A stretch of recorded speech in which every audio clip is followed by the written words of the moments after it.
astronauts to the moon.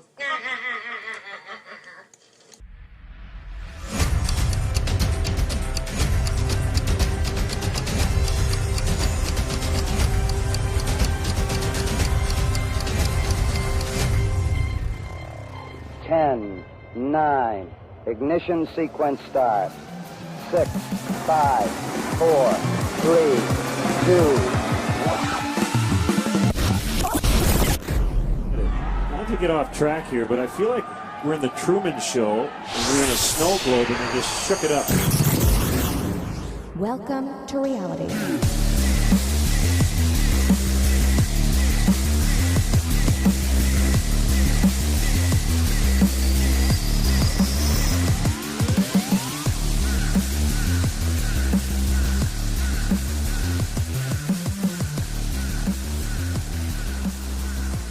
Good evening, ladies and gentlemen, boys and girls, children of all ages. You're tuned in to your protection from deception right here at truthfrequencyradio.com. And consider yourself lucky because you're listening to the #1 show on TFR Radio on Monday nights between 6 p.m. and 9 p.m. Pacific, 9 p.m. and midnight Eastern. And that show is now. It's Jeranism, Monday Night Raw. I'm your host, Jaron from Jeranism, and my tag team partner, my rhyme, my reason, and my raw co-host. She also sleeps with me, but that's because she has to. You know, my wife, Missa. Babe, how are you? I'm doing just fine. Just fine, fantastic. Mm-hmm. Excited for the show tonight? Yes. Oh my gosh, I'm so excited. Me too. Very excited. There's not a ton of people that really impress me. It's kind of a short list. And in the research department, or Truth or Movement, basically there's not very many that I can look up to as kind of an aspiration or somebody I wish I could be like, and if I ever get to be 20% as good as he is, I will be happy. And he's somebody who's great with the same thing that we're all in search for, and that search is why we're all here. Who are we? Where are we? Where do we live? And I can think of nobody better than our guest tonight. Arguably one, if not the best read and well-researched individuals I've ever followed. He has so much knowledge in his head, sometimes you have to kind of stand back in awe. For years, he's been an outspoken critic of the government. He's against the powers that shouldn't be. He has been a critic of the Vatican, the Pope, against organized religion. He's been a major figure in the freedom and liberty movement, syncretism, the occult. He has such a vast amount of info in his head that it simply is amazing to me. As a researcher, like I said, if I ever get to be half as good, it would be impressive. And so his YouTube channel is filled with a ton of his great info and teachings. His channel, which is called Mr. Astrotheology, and that's MR Astrotheology, all one word, covers all his wonderful work from astrology to health, incredible Bible research, the universe, the classics like the Iliad and the Odyssey, the Zodiac, Fibonacci numbers, ancient religions, Freemasonry, Illumination, you name it. I could spend the next 3 hours just naming the topics he's covered. So instead, I'll let him tell us all about it. I'm honored to welcome our guest, Mr. Santos Bonacci. Santos, how are you, sir? After that very, very kind and humbling and loving introduction, I thank you from the bottom of my heart. Great. Wow. Thank you so much, Jaron. And is it Missa? Yeah. Yeah. Great. Thank you so kindly. That's very kind. I appreciate that very, very much. Well, like I said, sometimes you got to stand back in awe of, you rank up there with me with Jordan Maxwell and some of the other, greats that simply I can't believe sometimes when I watch your stuff how much you've got in your head. It's impressive. So very nice to have you on. There's so much I want to ask and so much I want to discuss. First, I wanted to talk to you kind of about religion. Because for my wife and I, it's actually kind of rare that we ever meet somebody who shares our beliefs. So real quick, I'll just summarize that, and then you can tell us if we're on the same page. But that each of us carries a divine piece of a piece of the divine, that divine spark, and that religions are meant to confuse and rob us of that divinity, and that the Bible is basically a great book, but a hidden book of kind of veiled astrology or astrotheology, if you will. And we believe that we are our own saviors. That we got to drop the ego and realize that, who we are inside, and promoting truth and love and not being on the lookout for a savior, because I know my wife and I both think that there's no savior coming. It's already here. It's us. And then we also think the earth is flat. So That's a big one. are we actually talking to somebody that shares our core beliefs? Yeah. Yeah. I'd have to agree with that totally.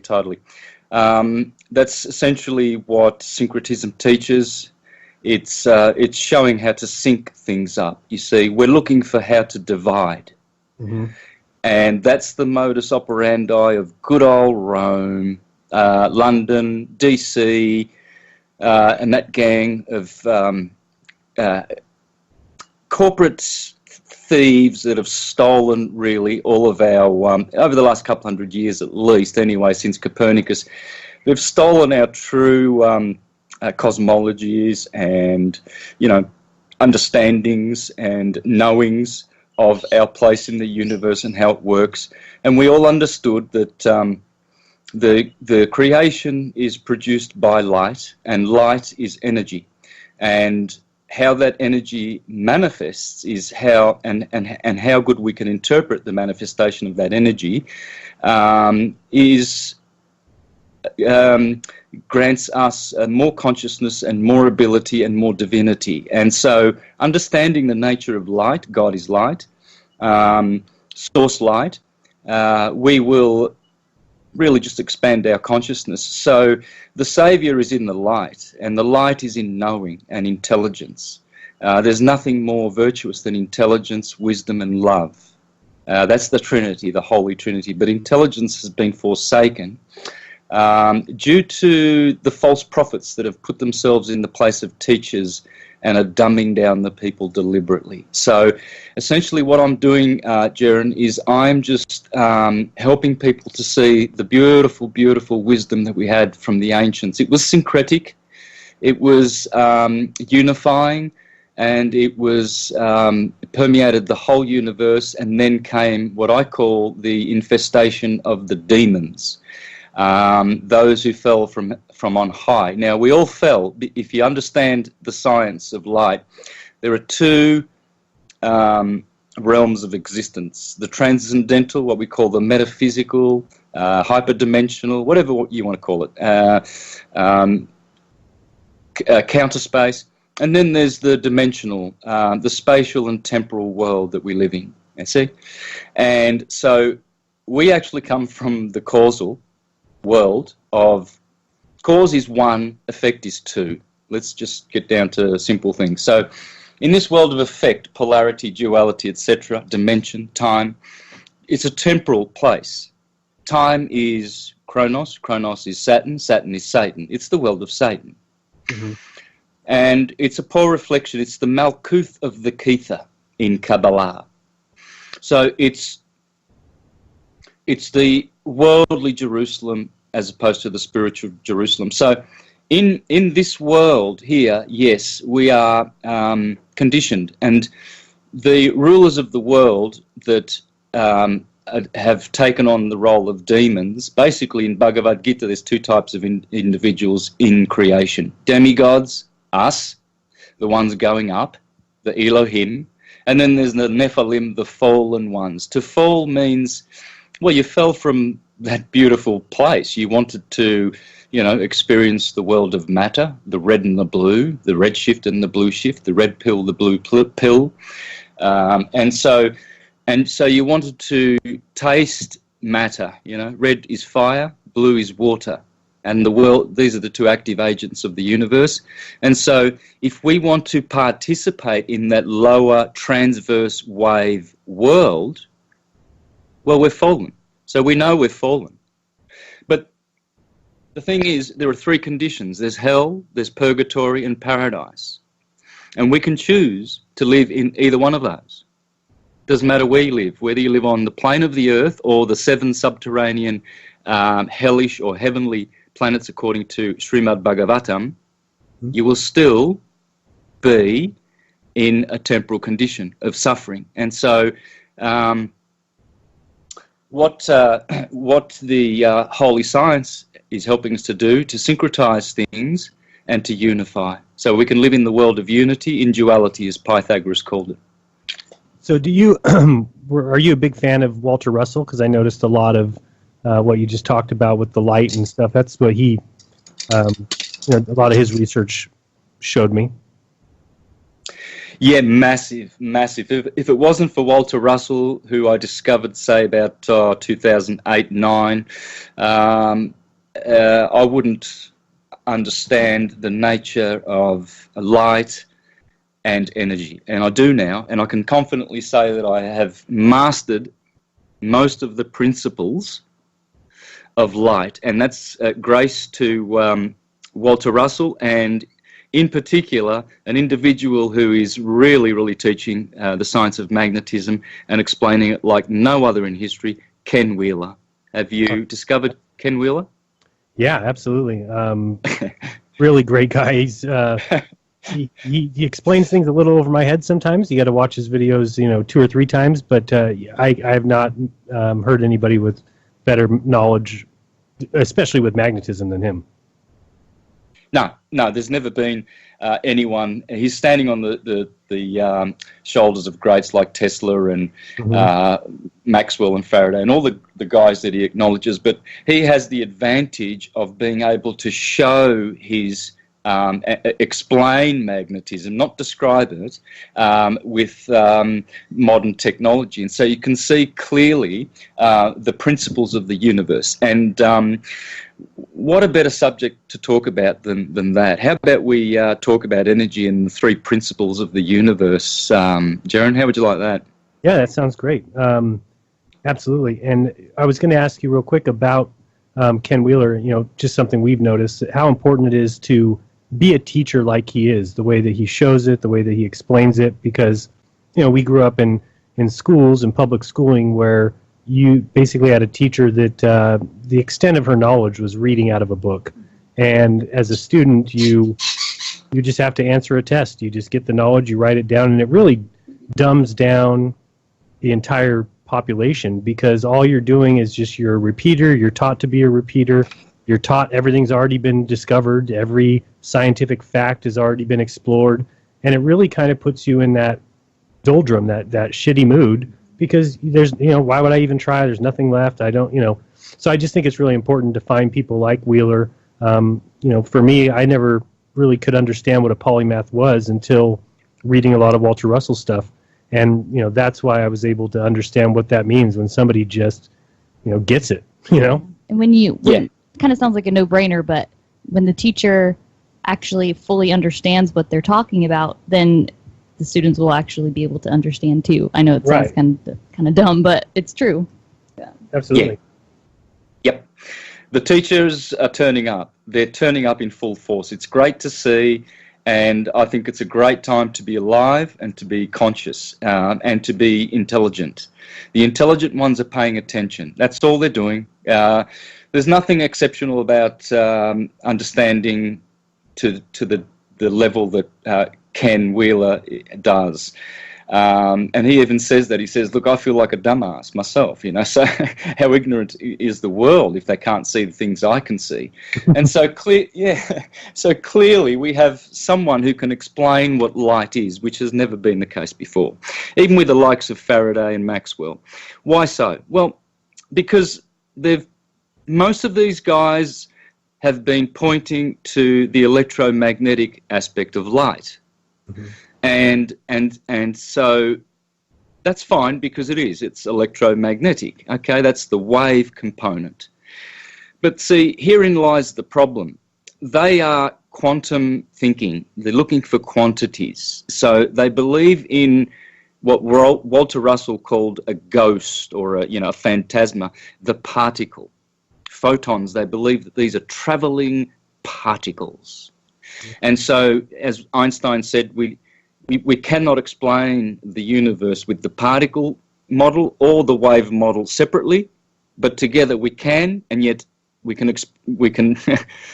explain it, but we can't understand it. Basically, essentially, is what he was saying. Well, this is why, and it's quite simple. And Ken Wheeler has unveiled this so beautifully. So wonderfully. It's just a delight to watch his beautiful presentations on his YouTube channel, Theoria Apotheosis. And he explains that light is a coaxial circuit. And so what does that mean? Well, it's that it is, apart from just being electromagnetic, it has a dielectric longitudinal pulse perturbation component. So the longitudinal component is essentially Schallberger's, standing wave, the scalar wave of Tesla, and it is the spiritual dielectric energy of the universe, and it's a pulse. So the pulse produces the divergent transverse wave, which is what we call electromagnetism. And that wave, Walter Russell said, if you want to know the secret of the universe, it's in the wave. And that's true, in the sine wave, the torus field vector wave. And so what you have is a particle pulse universe. And this is where all of man's woes lie. This is the seed of all of man's problems, in that they can't see the spiritual pulse behind the material illusory manifestation, the wave. And so they go beyond the illusion of the wave and look for an even more powerful illusion, the particle. So they build a world of just pure material delusion, because it's not even anywhere near reality. And so it's so sad that they can't understand light, that light is a pulse. The universe is an on and off universe, hence the Om, which is also interchangeable with N. On. The sun's name is On, Solomon. Hence, Amun, on, is the fact that it's suggesting on and off. And it's telling us that it's a pulse wave universe, not a particle wave universe. And pretty much if you correct that in your mind and in your heart, everything else is corrected, because then you understand the transcendental nature of energy and where it comes from counter space. Yeah, I think just looking at Walter Russell when he talks about electricity and the movement that's involved in that, and looking at magnetism as being the silencer of that electricity, I think just taught me so much to see, the ebb and the flow, the give and the take, that's what the universe is. And, I think the number one step for anybody out there that's looking to, like you said, it's not impressive just because you're awake, but that first step is simply, accepting that you don't know everything and opening your mind to everything that comes in, and just being able to think for yourself, meaning I love doing research, and it's just become a passion to listen to other people. And everybody's not perfect, meaning I don't expect anybody to give me 100% truth. We're all on a mission, on a search, and so you take the good that resonates with you, that feels good, that feels right, that promotes love and life and liberty and justice, and you throw away the bad, the stuff that doesn't work. And people would be so shocked when you just do that and you realize you don't know everything, and neither does anybody else. And the amount of growth that you can have in a year is unbelievable. It really is. Oh yeah, when you humble yourself and acknowledge that you don't know much, and there's a lot to know, and knowledge is related to consciousness, which is related to the saying in Hindu, Sat Chit Ananda, which is Sat is existence, Saturn, time, Sat. Chit is consciousness, and Ananda is bliss. So we see the consciousness. That's our essential nature. Our essential nature is eternity, existence, Sat, consciousness, Chit, and Ananda, bliss. And so we can have those things when we really respect consciousness and the intelligence of the universe and the creator, the source creator. The source creator is called Krishna in the East. In the West, it's Christ. Same word. One is a good cowherd, Krishna. The other is a good shepherd, Christ. And these relate to Aries and Taurus, the two first signs of the sine wave.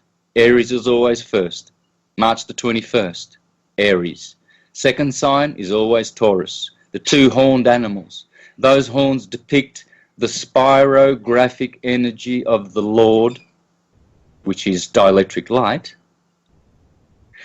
in that the horns of the ram, the ovine, and the horns of the bull, the bovine, in the cerebrum and the cerebellum. Cerebrum is cerebrum, Aries, in the top of your head. That's where it rules, and the cerebellum is where Taurus rules. These are the two signs, the first two signs of any ecliptic anywhere in the universe. This is the science of 12. If you're looking for 12, you just look at the color green. In your heart, there is a green heart chakra. It has 12 petals. And so when you look at the colors and the capacitance, there's red shift, blue shift. Red light is low capacitance. Blue light is high capacitance. And so this is what's going on with magnetic energy of the universe, red shift, blue shift. And so what's happening is, if we understand the nature of light, that it has different colors, have different capacitance, we can manipulate magnetism for the benefit of mankind and use this spiritual force by understanding its 12ness. And the green light teaches this, the 12 petals of the green light. The dodecahedron teaches this. The dodecahedron is the ether, is the dielectricity. It has 12 faces of pentagons. Mm-hmm. And so that's 12 by 5, that's 60. That's where we get our Route 60, our clocks, and everything, and the 360 degrees. It all comes from the dodecahedron and the 5 polyhedra. And so the 12ness, when you learn to map the Taurus field, astrologically, always starting with Aries, and that's cardinal fire, and then there's Taurus, then Gemini, and then it reaches the wave amplitude. That's the Tropic of Cancer. The top of every wave is called the Tropic of Cancer. The bottom is the Tropic of Capricorn. Water and earth, feminine signs. So the wave amplitude. So we start to learn now that the wave, this temporospatial wave of creation, electromagnetism, is creating this this dimension that we live in, and that we appear to be trapped in, whilst we have these bodies. And it's simple to understand how we got here. We desired this physical interaction, and to experience things in time. Otherwise, we would have stayed on the longitudinal pulse, and we would have stayed in the transcendental realms. But we took the fall, you see. By choice, or do you think it was a result of a previous action or a previous previous choice or bad decisions, or do you think it was a choice that we made to come? Well, the Hermetica teaches that it's both.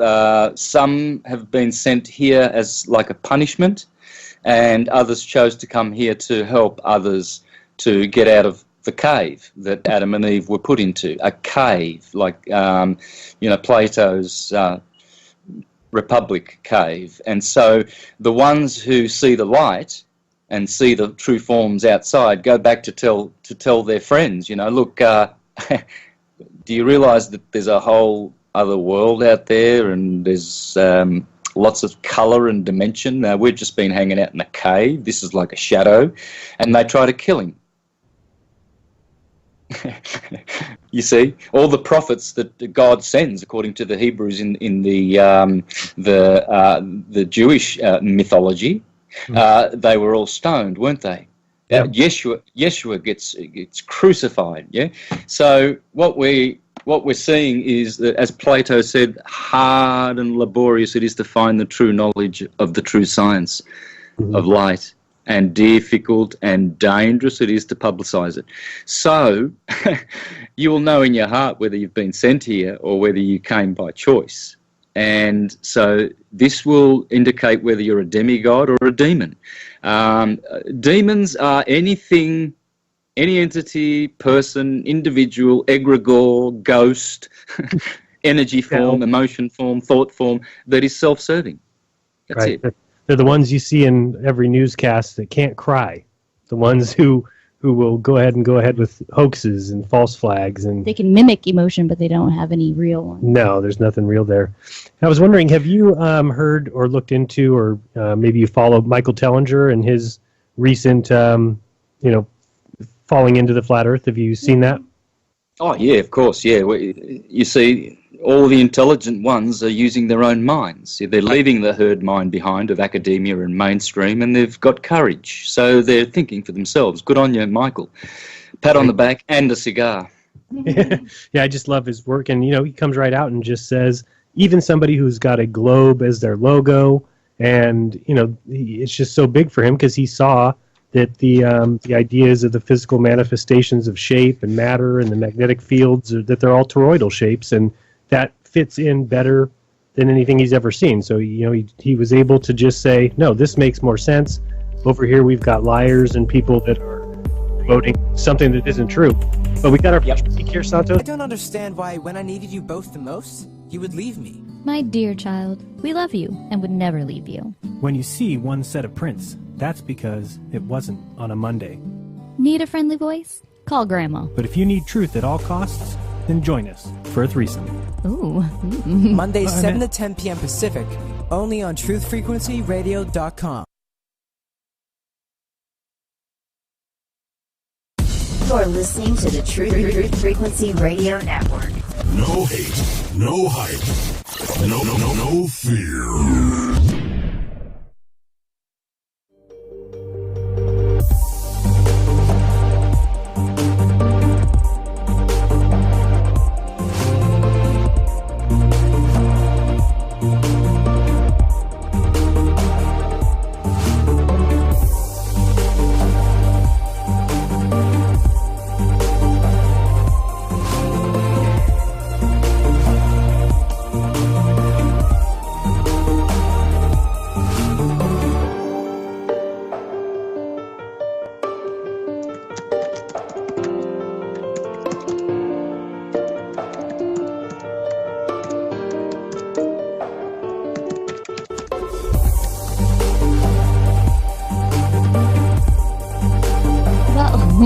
Welcome back to Truth Frequency Radio. Oh.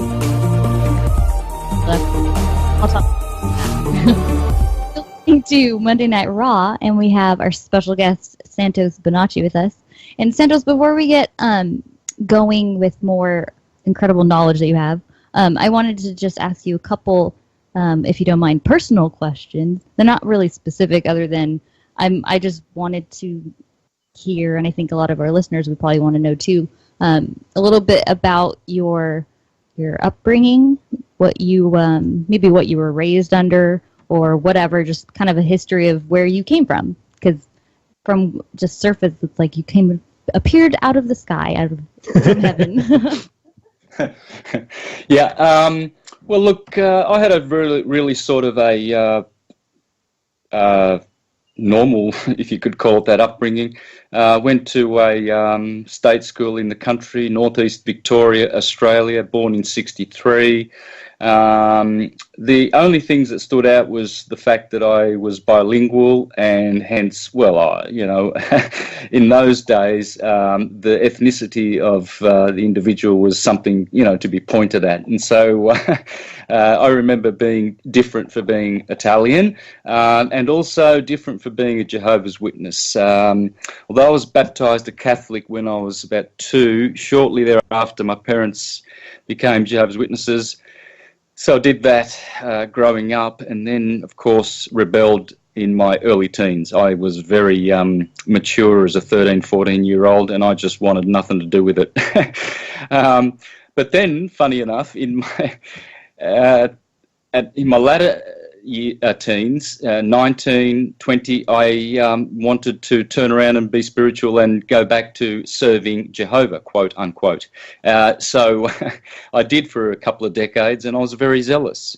And I was a good student of the Bible, and I remember being a good student even when I was a little boy studying the Two Babylons book in the book study, being 5, 6, 7, seeing all those spooky Revelation beasts coming out of the sea with 2 horns and lizard tongues.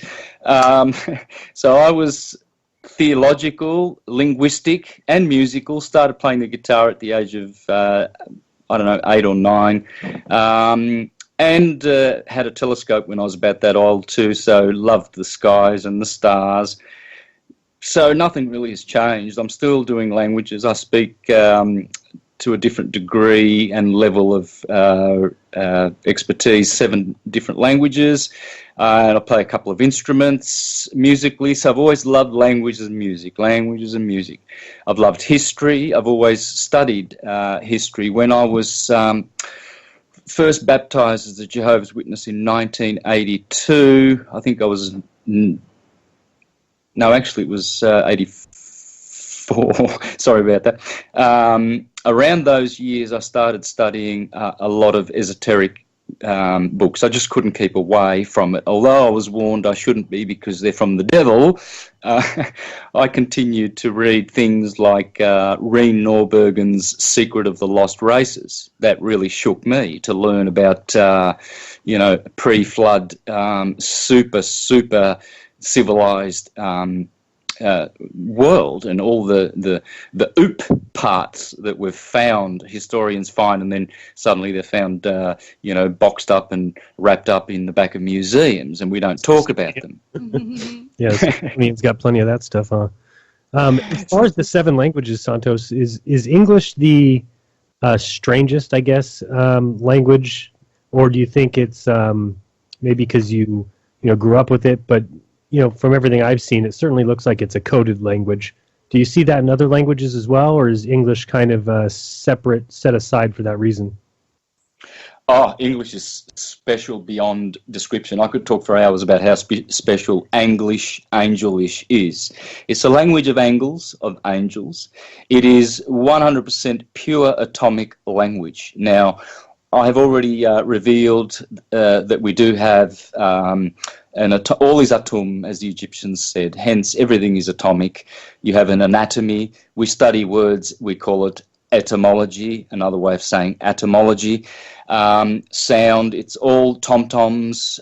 Drummers play their tom-toms. All percussive instruments have dom, dom, tom, tom in them. Because why?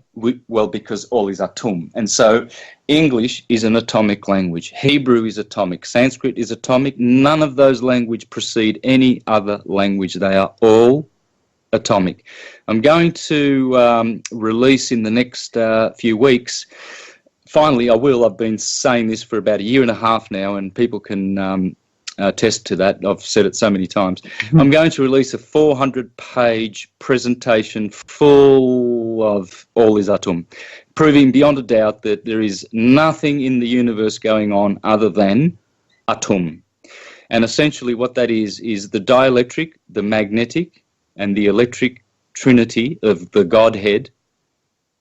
That's all there is in the universe. There's only 3 field modalities: the dielectric, black light; magnetic, white light, moving light; and the child of those 2 field modalities, which is electrification, a hybrid of dielectricity and magnetism. And electricity, as Walter Russell taught, is red and blue. Magnetism is white, and here, grace to the work of Ken Wheeler, we discover that dielectricity is the black light. And so you have this interlacing energy field that is produced by the 2 co-eternal conjugate principles of the universe: force and motion, and inertia and acceleration, charge, discharge, counter space, space, dimension, intradimensional, white light, See, Snow White and the Seven Dwarfs, if you're looking for that, look at the sun, white incoherent light, and then look at the rainbow, and you see all those chromatic, beautiful colours. They all have different capacitance, and they are the servants of Snow White. They are the Seven Dwarfs. And every science, every time you put your nose in a book, all you're learning about is the Trinity of God, dielectricity, magnetism, and electricity. Osiris, first, always put the dielectricity first, always. Dielectricity precedes all other principles, all of them. Isis, and she's always holding her little baby Horus in her arms, because the sun is a pure manifestation of the red and blue child of white light, because the sun is electrical in its transverse energy, but it is also a pulse. It has a pulse, a dielectric, horizontal, instantaneous action at a distance pulse. And this is the pulse of the universe, which Pierluigi Egina, a contemporary of Marconi, worked with him for 10 years in the 30s, and then went on to study the sun for 30 years. He died about 20 years ago, but you can see all his videos online where some have English subtitles, where he explains that the sun is totally empty and black on the inside, and it has a heart in it, and it pulsates at the same rate as our hearts. Hence, in our hearts, the green light, the green chakra, this 12ness, the green energy, is the field perturbation.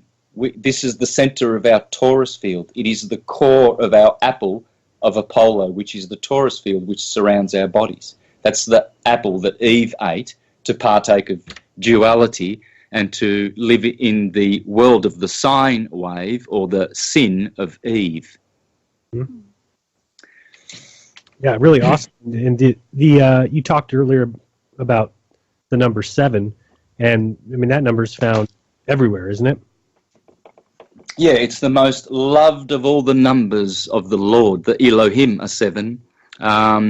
The notes of the scale are 7. The colours of the rainbow are 7, because everything comes from these original 7. From source, then comes mundane force, which is called red shift, blue shift. If you look at a rainbow, you'll see blue on one end and red shift at the other end, because it's telling you that this is the world of blue blood, red hot water, cold blue water, red pill, blue pill. The Democrat. There you go. Roses are red, violets are blue. And basically your police sirens, your ambulance sirens, your stars and stripes, red, white and blue. The Union Jack, well, wouldn't that be the sun, Jacob, Israel, uniting on the equinoxes and the solstices? Hence, you see that's just the cross, the labarum of Constantine, which is depiction of the sun going through the equinoxes, and everything is from the Tropic of Cancer to the Tropic of Capricorn. And everything will be doing this, waxing and waning through this helix, this double helix of energy. Hence the sun is Helios, the father of the DNA, Dan, DNA, DAN.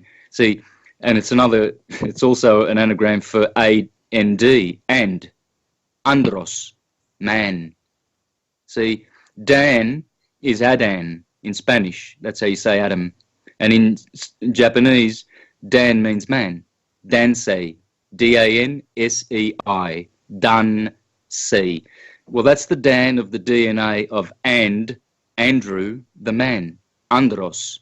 And that's who we are. And if you put an H in front of that, you have hand, because we are defined by our hand. Andrew, the handy Andy, has a hand with 10 fingers, and that hand is also what makes him a man, from the Latin mano, the hand. 10. Yeah, the number 10, which defines man and human completion. And 12 is spiritual completion, and they together make 22, catch 22, the numbers of the 22 amino acids and the Kabbalistic 22 tarot cards, the trump cards, because if you model the torus field with the numbers 22 and 12, you will understand all things. See the work of Stan Tenen, a Jewish scholar who talks about how to model energy through the torus field, or the apple. He makes it an apple, and he breaks the apple up in 3 segments, and he puts his hand in there, and he models all the 22 letters of the Hebrew alphabet from the torus field. Wow. There's nothing new under the sun. This is all old wisdom coming back. So did you basically start your studying into all this stuff in your young teens when you started rebelling against your upbringing? Is that pretty much when you started? Because there's so much that you learned. It seems like it must have started then. Yeah, look, I was a weird kind of a teenager because I discovered Led Zeppelin when I was an early teenager, and that was the biggest consciousness expansion I ever had. And we were just sitting around, smoking good cannabis and doing Monty Python skits and listening to great bands like Led Zeppelin and Pink Floyd and Supertramp and all of those consciousness expanding rock bands, So I'm thankful for that period. I'm just so grateful for discovering Led Zeppelin and entheogens and how to expand the consciousness, because I already had, say, 12 years of, being brought up with theology and angels and and revelation and demons. So that. Sounds like a tornado growing up, It was like torturous. And then I came back in my teens and was a zealous Jehovah's Witness, a really good boy, preaching to help people to save them, and I was a regular pioneer and a ministerial servant. Served in a Portuguese congregation for 4 years, an Italian-speaking one for another 4 years, Spanish, French. So I used my languages to serve Jehovah. And in the meantime, though, I wasn't just sitting on my laurels and thinking that I knew everything. So I did do my study, and I did turn stones, which I was told, oh, don't you overturn that stone. That one there's got devils hiding under it, and you'll learn bad things, and they'll take you away from Jehovah. Well, we went through the same kind of upbringing, so I think it's important. I think that having gone through religious upbringing and then breaking out of it and even exploring an atheistic world for a short time, you have to kind of really experience that all and turn over some stones in order to find what we feel like is the correct path. Since you spoke Italian, did some work in Italy, did you ever read any of Tommaso Campanella? Yeah, he was Calabrian like myself. Yeah, so I'm aware of all the Calabrians that have contributed to. One was also one of the servants of the Jesuits who fixed up the Gregorian calendar in 1560. Anyway, we know when it was around there. That was also a Calabrian, but yeah, he was also a zealous, truther of the science, wasn't Absolutely. He? Yeah. I don't know for sure whether he's a relation or a relative of mine, but same last name, and definitely my family goes back to Calabria. And we started out on our journey reading a lot of his stuff, and for the first time finding somebody who was really pushing people towards the book of nature over the book of from God, considering that none of us can be sure that book hasn't been tampered with, and there's certainly plenty of signs that it has been. And once you realize that the book of nature and what's in your heart is really all you can trust. One. Yeah, at least the nature. Yeah, they may try and indoctrinate us, but you can get that back, and that's the good thing. And once we read a lot of what he wrote, and the guy was jailed for 27 years, and basically learned a lot while he was in there. Talks a lot about realizing that there was a God because he found demons, that he was able to go to that low place, and in that realize that there's a place to aspire to, there's a place to ascend to, and that's why we're here, and that the evidence of the Creator is, or the creation, is everywhere. The divinity is in everything, it is everything. And so, yeah, he was a big influence on us to really get us going on this path, and we've looked up to him a lot. He promoted keeping an open mind and letting people think for themselves, with the whole Galileo thing. Right. He even wrote in defense of Galileo and said, a lot of people have turned that to say now, he was saying that, Galileo was correct, which if you actually get a hold of the book, which a lot of Campanella's stuff has been hidden, it's underneath the Vatican, you can't find it. But the stuff you can find, you can see clearly he wasn't saying anything. In fact, he didn't believe in what Galileo did, but he was simply saying, hey, we need to allow people to search. We're never going to find the truth unless we let people, search things out, and you can't just tell them to shut up. Let them do what they want to do as long as they aren't, profaning God or hurting others. So they told Campanella to shut up. And exactly. Banned Galileo's book and everything. So, no, I think it's a big move. It was a big, part of our waking up. Santos, can you tell us a little bit about when you came into the flat Earth? Was that about 2 years ago, like all of us, or did you kind of have ideas before that, or was it after that? I guess I just don't really know where you picked it up, because I found you because of the flat Earth, and then became a big fan in the last 2 years. But can't really remember where it was that did you have like a coming out, or was it something you kind of had felt before that?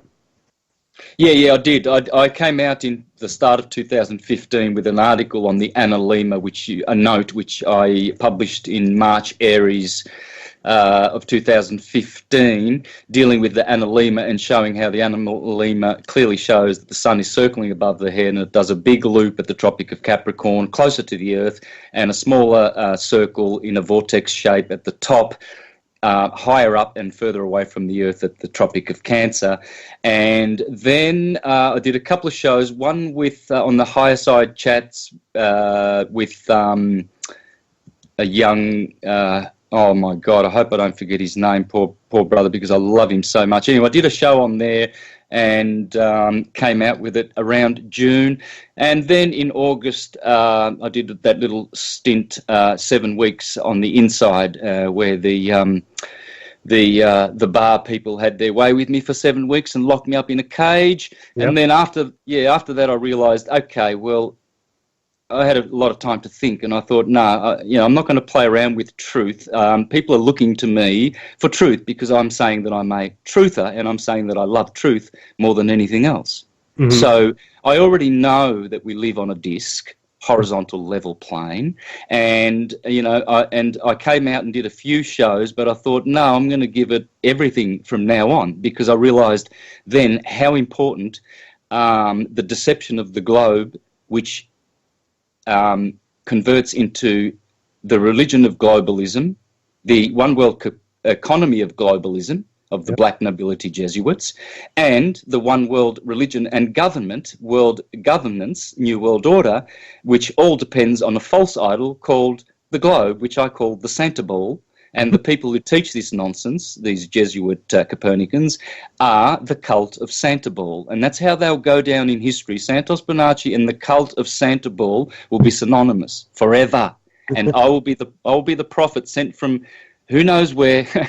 they might say from Abaddon or the devil, but I hope from source to destroy and dismantle this Humpty Dumpty, Santa Claus concept of a spinning, faster than the speed of sound, Santa Ball, upside down and wobbling. I think we found once we saw it and we dived into it a little bit and made our first video and didn't expect to have any kind of response that was worth anything. And once we saw people saying, you know what, we've never looked at it that way. I just chose to be that one. I said, I'm just going to say what I feel, say what I think, say what's in my heart. And if it's wrong, then it's wrong. And the more I look into it, the more we're really realizing that, everything we were taught is meant to enslave you, is meant to confuse you. And really, your senses can tell you so much, and your stomach and your gut feeling. And I guess the hardest part for us is we really thought by telling people about it that they would be able to look at NASA's stuff and see it the way we do, that there is no proof. It's all just a movie for you. It's put out there to appease you. It creates atheism. It creates the idea that we're here on accident in this endless universe of, and everything you do here doesn't matter. Doesn't matter. You're not responsible for your actions. And we really just are trying to change that. I really feel like if people were never robbed of their real place where they live and the real divinity that's in them and their ability to make everybody else's life better by just brightening somebody's day, smile, show that love rather than being a jerk. It just seems so easy to me to fix the world, yet it is impossible. I'm sure you see it. It's a tough job because there's a lot of people out there that have fallen in love with the lie. There's a lot of people that are in love with their slavery. That's the hardest part. Yeah, very, very much so. That's what I've noticed, brother. There's two minds. There's the individual free-thinking type mind, and then there's the one who thinks he's free but belongs to the herd, and he does what the herd does. If the sheep go over the cliff, he'll go over the cliff. Yep. He will follow because he feels comfortable. He's surrounded. He cannot forsake his mind. It's like a pack of dogs. And this is fair enough, man, because they've only had very few evolutions and revolutions around the cycle of necessity evolving their souls, and they haven't done great works, and they carry a lot of karma. Hence, they're young in a sense, and they don't know how to think for themselves. So we have to have some pity for these people. They're belonging to the animal mind more than they think they do. Yeah, the hardest one for me, and I know I can only imagine you get it even more than I do, that the group that is the hardest for me is Christians, because they're, for the most part, they're good people, and they really will come at you if you don't proclaim Jesus as your Savior, and that He's coming back to save you, and He's going to come back and all of a sudden, I guess, give up His whole idea of loving your neighbor, because He's going to come with a sword and chop up all the Satanists. I guess that's what they think. But do you have that issue as well? Is that a tough group to conversate with? Yeah, because look, when you talk about Christians and churchgoers, there's 30,000 denominations, and there's a lot of different Jesuses out there. Some Jesuses don't drink coffee, one's got blue eyes, he's dark, another one's red-haired. And so you're going to be they're killing themselves. They're doing a fine job of killing each other. Mormon against Jehovah's Witness, against Catholic and Protestant, and they're all an eclectic bunch of, poor people who are involved in a corporate structured state church. It's not a Christian church. It's Christendom or Christendom. Mm-hmm.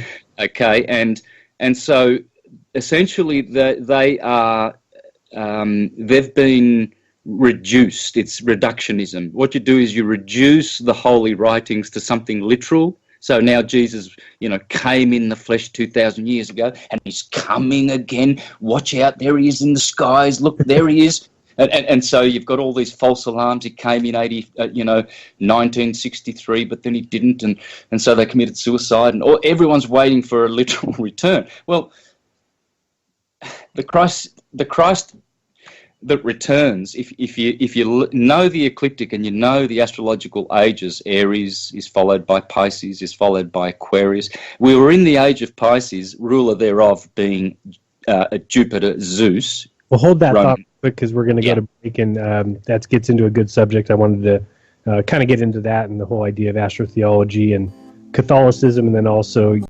Washington. Congressional Democrats are calling for a bipartisan and independent panel to investigate Russia's meddling in the election. Maryland Senator Ben Cardin says the hacking may have further emboldened Moscow. They could use similar tactics moving forward to compromise the Trump administration, or to attack our national security apparatus, or to deal with our international partners. I'm Ann Cates.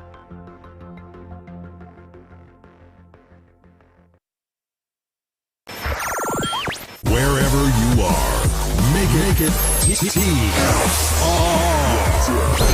Truth Frequency Radio.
Welcome back.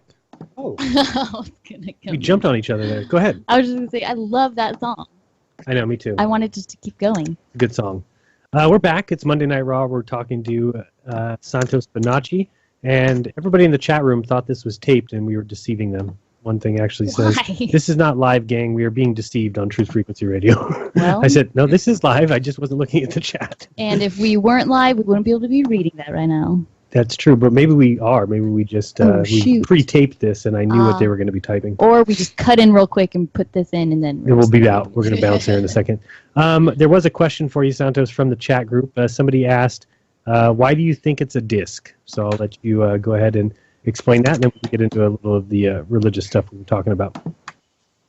Oh yeah, let's do that. But let me just continue on with. Sure. I was gonna do that actually, and it has to do with gyroscopes. The Earth is a disc. Think of a gyroscope. Have that image in your mind. We'll get back to it now. Pisces. Pisces was the constellation that was turning up for 2,000 years on March the 21st on the horizon, which is the vernal equinox and how you measure the age that you're in. And the ruler of that is Pisces is Jupiter, Jesus. And so did something historically, factually come to the earth called Jesus? No, it's transcendental. If you want to reduce things to the literal, the letter of the word kills. If you want to die spiritually, go ahead and make a historical, a factual savior your model, because this is what's called worshipping false idols, because the Christ, the dielectric source energy of the universe, is unlimitedly intelligent and is the symbol of life and never dies and is never historical. It's not a matter of historicity. We're looking at scriptures that are transcendental. Here's how the Hindus explain it. I'm reading from a book called Jaiva Dharma, Part 1. This is an old book from the 1800s talking about Krishna, because Krishna, you see, has the same pastimes as Jesus. Little baby Krishna does all these little things and impresses people. Then he grows up and chants everybody, and he's got 12 this and 12 that surrounding him. Well, this is how they explain it. Sri Krishna takes birth, performs activities, and gives up his body. So how can his form be eternal? Lahiri Mahasaya asked. Sri Krishna's form is Sat Chit Ananda. I mentioned that in the at the start of the show. Ever existing, full of knowledge, and completely blissful. Yeah, Sat Chit Ananda. Babaji replied. His birth, activities, and giving up of the body have no connection with mundane matter. Then why have such descriptions been given in Mahabharata and other scriptures? You might as well just put the word Bible in there for all Westerners. Babaji answered, the eternal truth defies description, for it is beyond words. The pure soul, in his spiritual aspect, sees the transcendental form and pastimes of Sri Krishna. When he describes that supreme reality through words, it appears just like worldly, mundane history.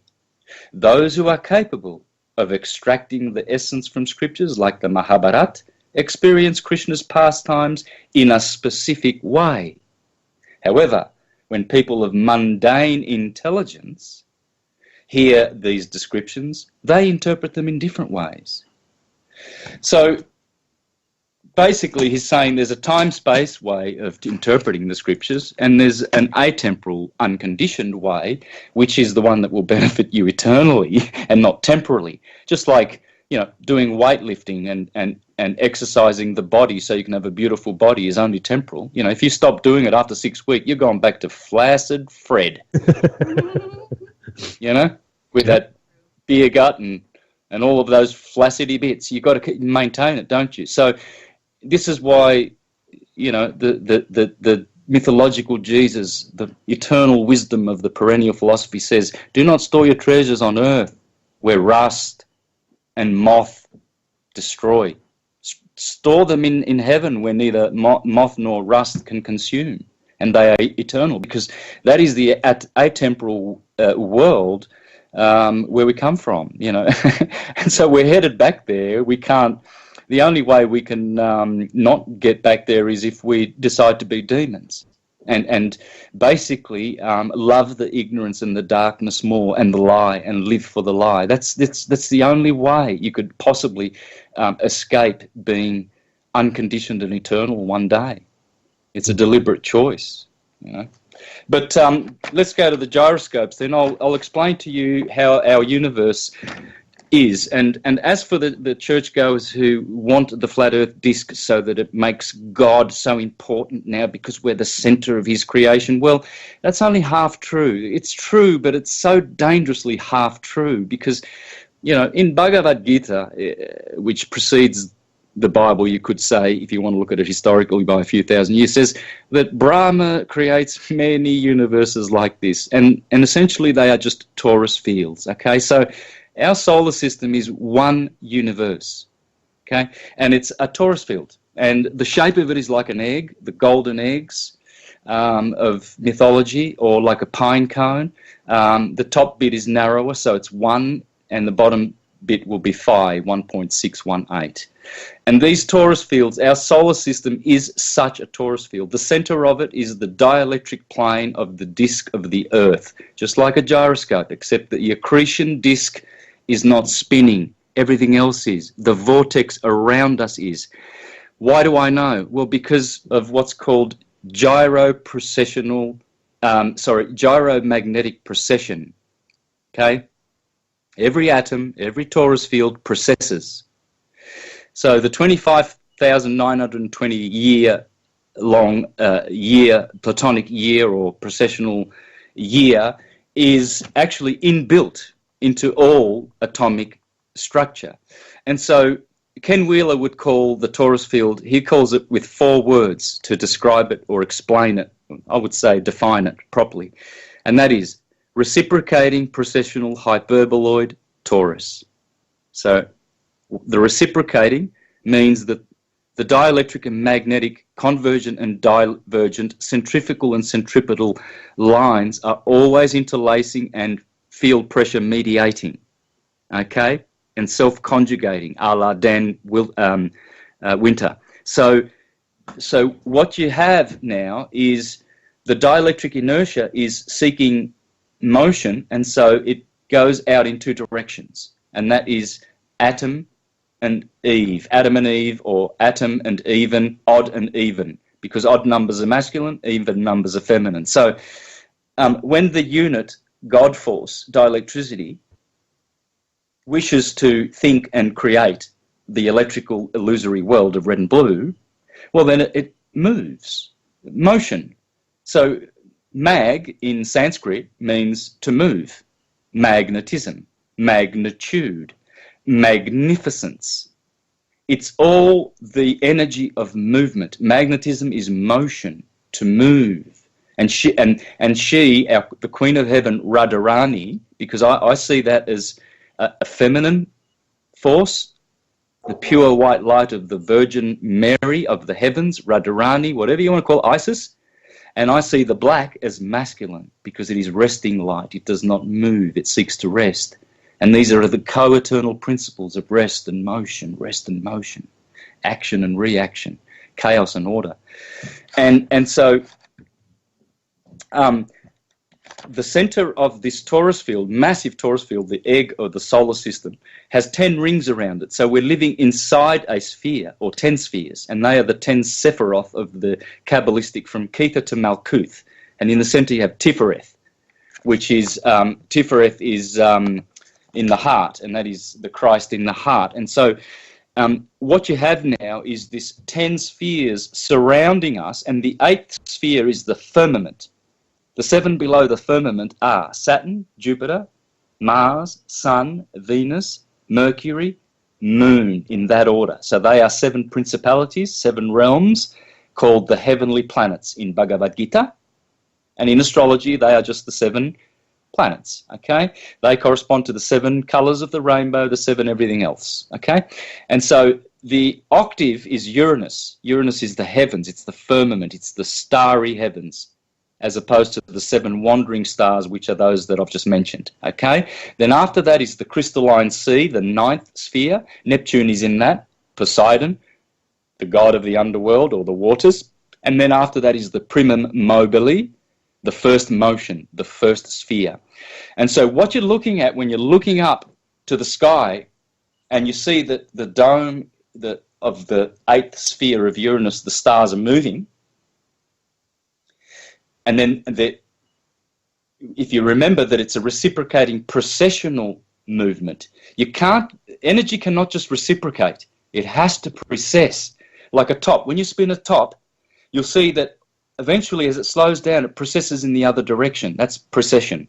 It's starting to precess. And you'll see that on bicycle wheels. Sometimes you'll see the people riding past really fast, but the spokes are actually going backwards. Okay?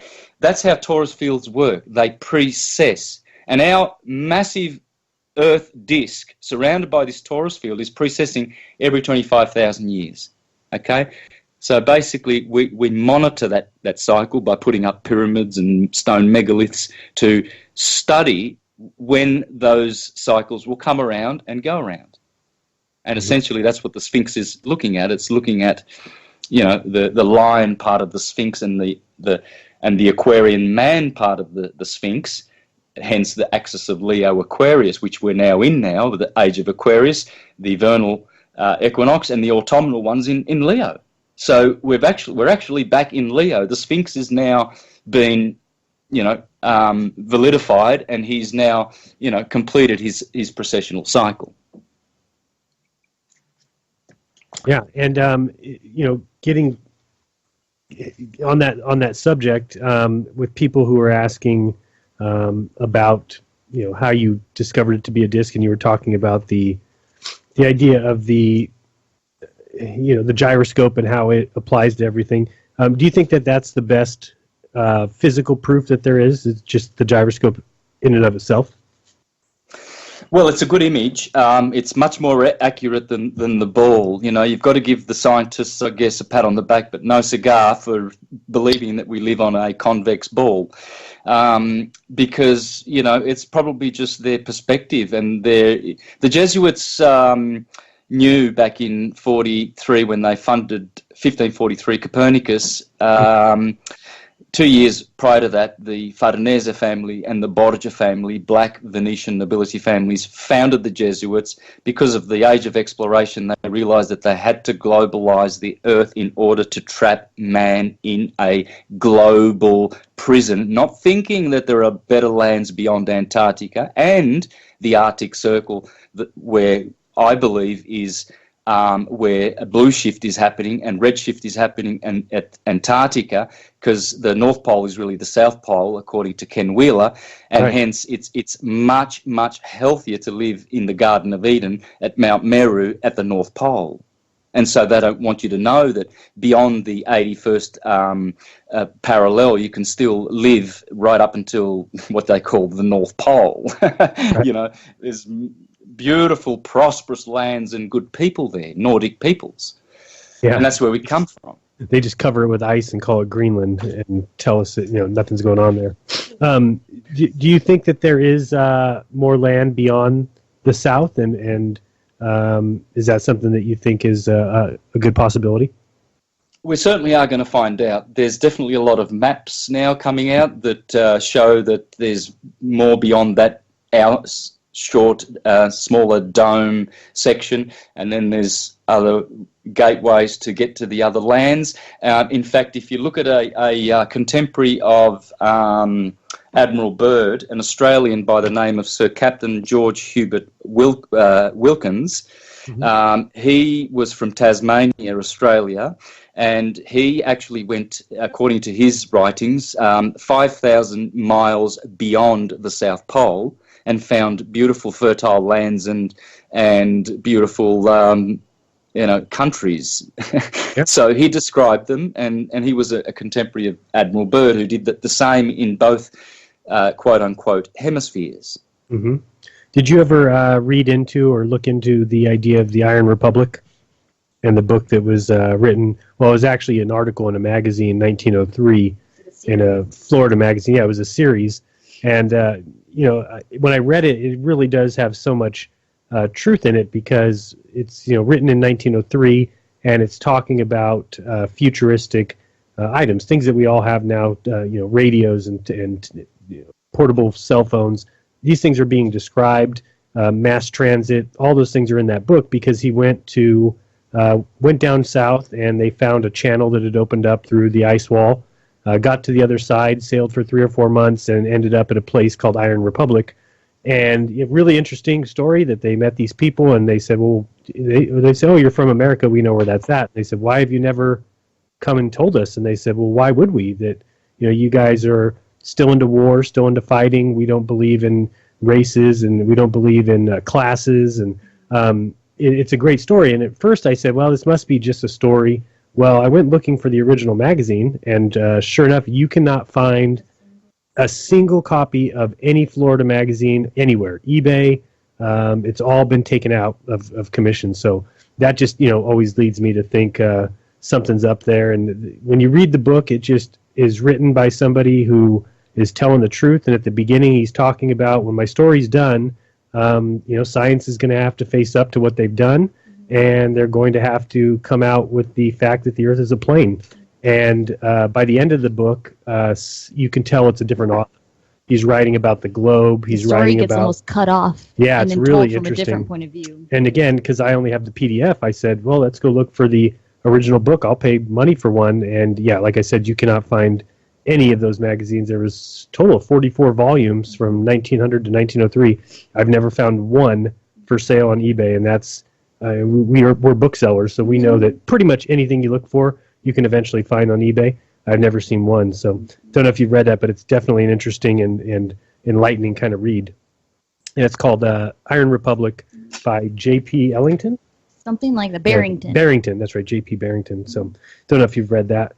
And then as far as the North, which I find very interesting myself because I do think the Bible even is describing a home there, whether that be the Garden of Eden or the New Jerusalem. What's your opinion on the North Pole?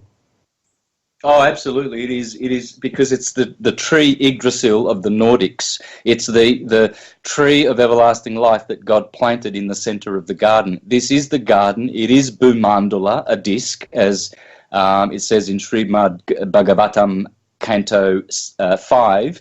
It talks about the island of Jambudweep that our plane is on, and it calls it Bhumandala. Okay, so we have a lot of confusion because the Srimad Bhagavatam actually uses a lot of different language for the earth. But if we realize that when it uses the word for Gola, which is Bhugola, which means a globe, well, it's talking about the sphere surrounding the Bhumandala disk.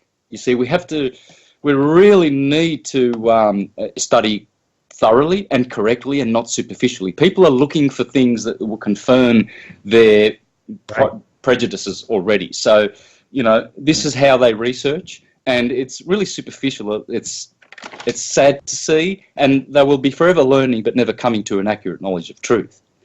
So it's clear to see that beautiful literature like the volumes of Iron Republic you just spoke about are disappearing. Well, that's the Jesuits. Since 1543, they created the globe and all its ancillary global concepts, like global economy, etc., which is now falling.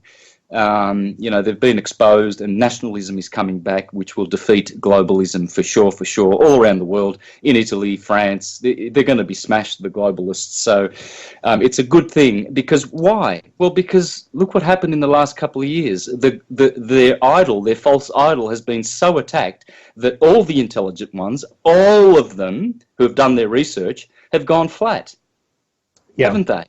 And so there's this massive intelligent ones on the plane who know exactly where they live. They have awakened, waiting for the Santa ballers to wake up, and stop waiting for Santa to come down the chimney, and then we will have smashed it completely. But look, that's how globalism was defeated.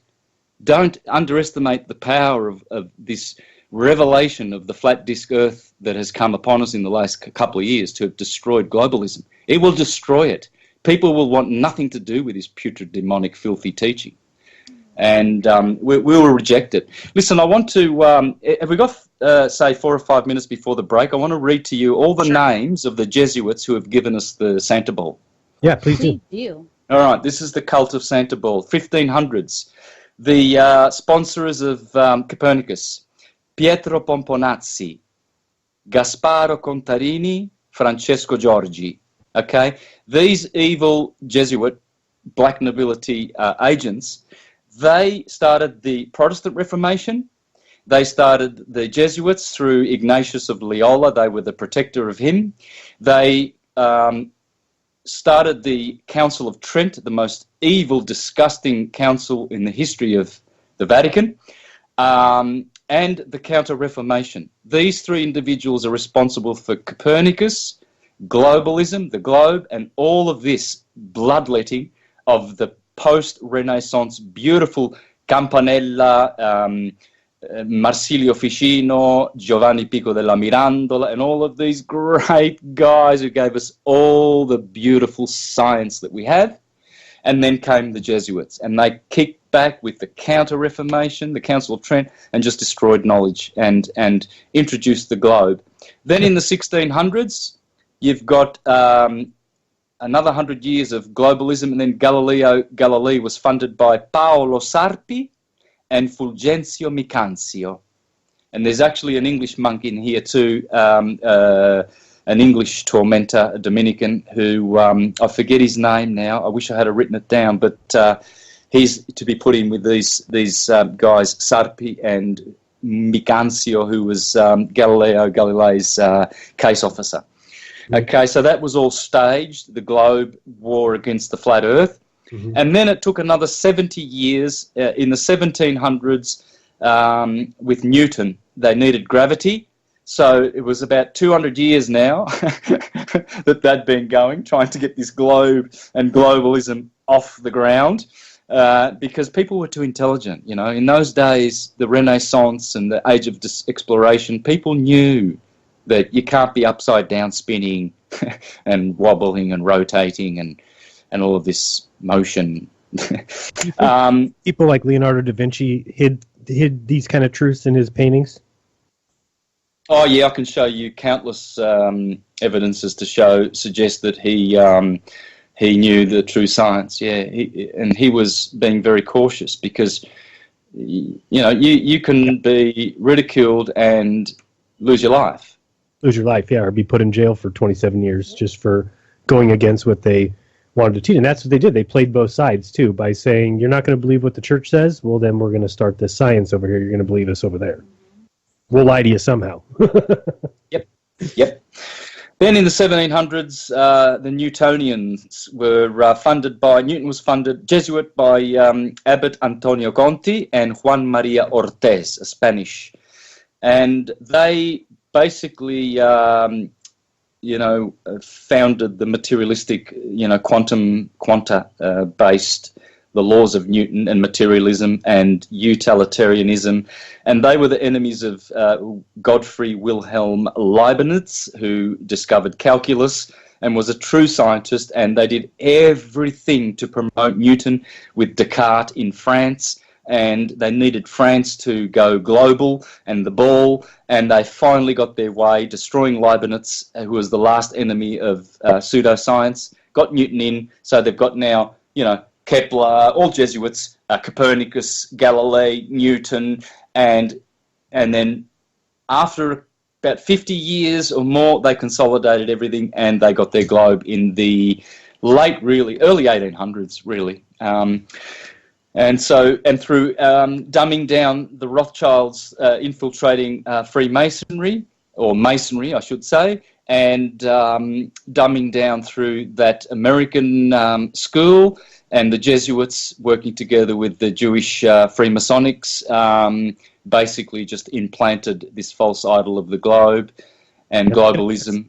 I can attest to that because we're going to break here in a second, but I went to a all-boys Catholic Jesuit high school one of the top schools in California, and I can tell you it was confusing to go in as a Catholic and see them push so hard the sciences, because it really, talk about confusing somebody. Luckily, I spent most of my time getting hot. Truth Frequency Radio, as I explore and report the realities that we all face day to day, while also presenting higher solutions that you may use to change your world. Knowledge is power, and now is the time to power up. So be sure to join us every Tuesday and Thursday evening at 7 p.m. to 9 p.m. Eastern Time, right here on Truth Frequency Radio. And remember, wherever you are, make it TFR.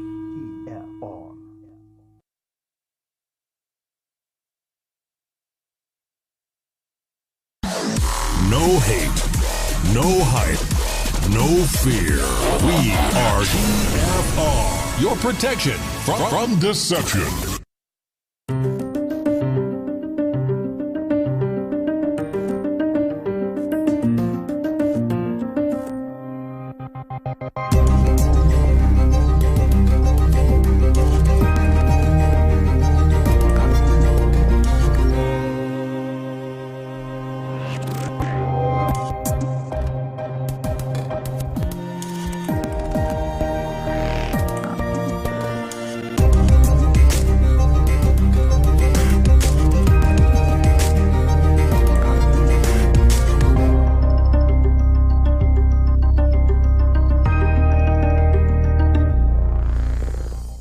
Welcome back. You're listening to Truth Frequency Radio and Monday Night Raw. We're here with Santos Bonacci.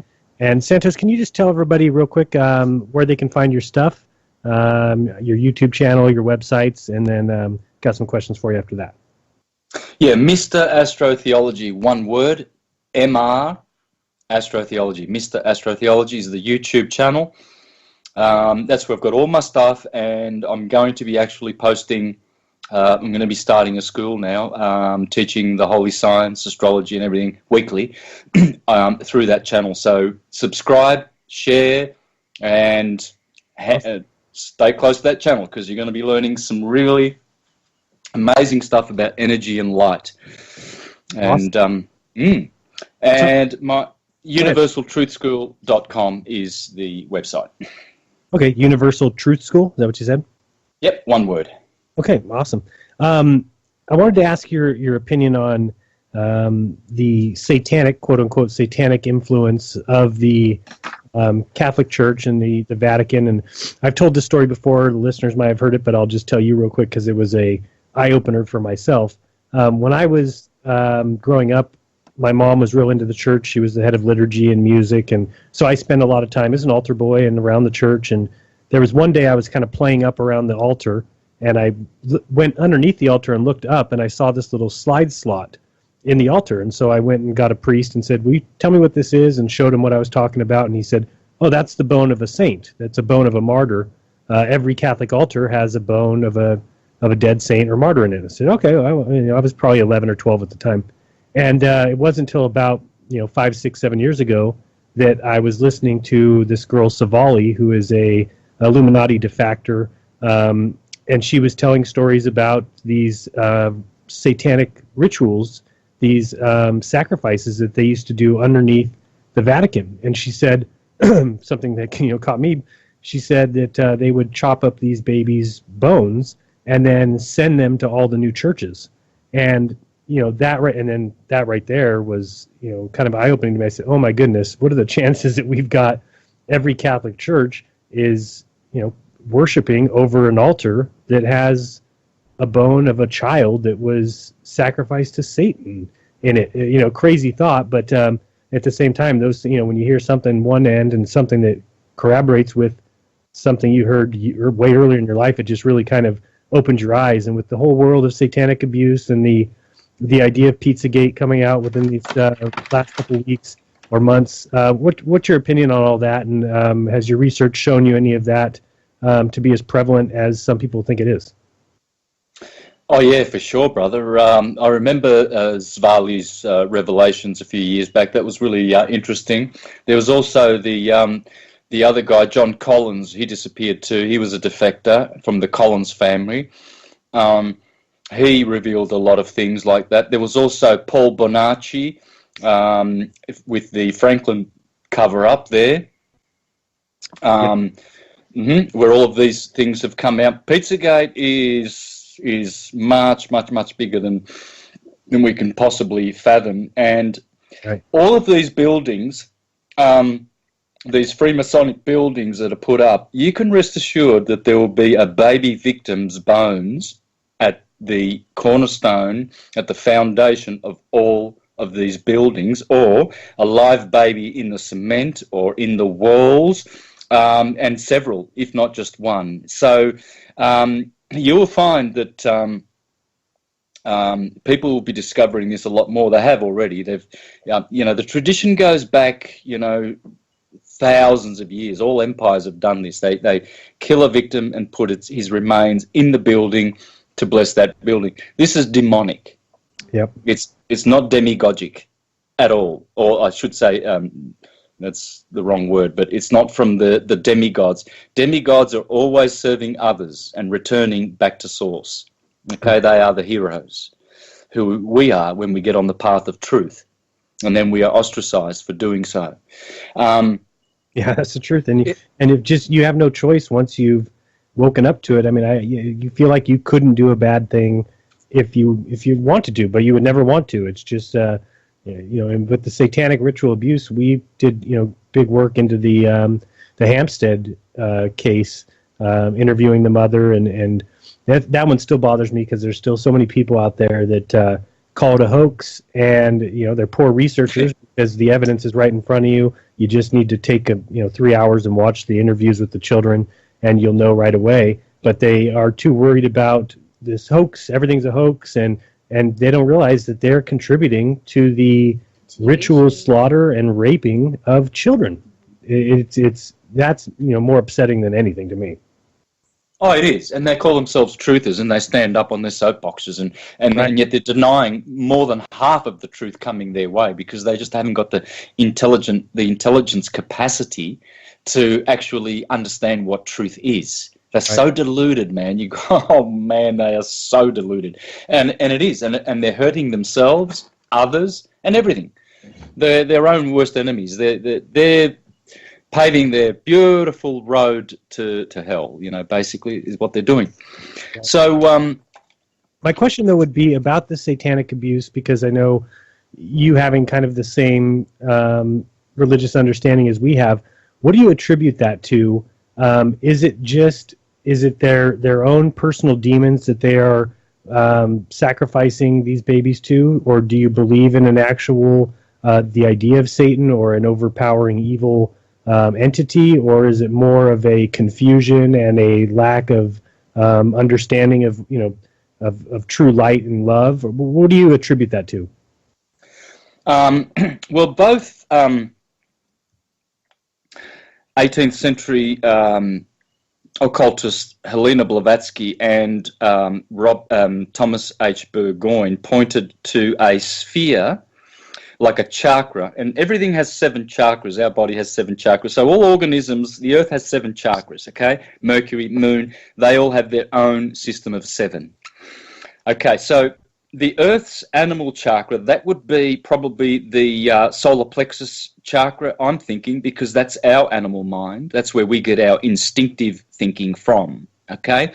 And that's where all your mundane people out there, all your literalists and worldly people who are totally imbued in the Mayan illusion, and are sleepwalking, that's their mind. The yellow chakra is, they haven't even gone to the heart chakra where they can think from the heart, and which is crucial for a human being. That's minimum for salvation, the heart chakra.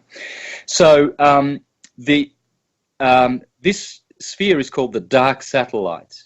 Thomas H. Burgoyne calls it the dark satellite, and Blavatsky says that from this sphere are all the demented demons and the ones going down, the Nephilim who are going down, who are being thrust down by universal energy. They are being rejected and judged downward. There's two ways, like fusion and fission.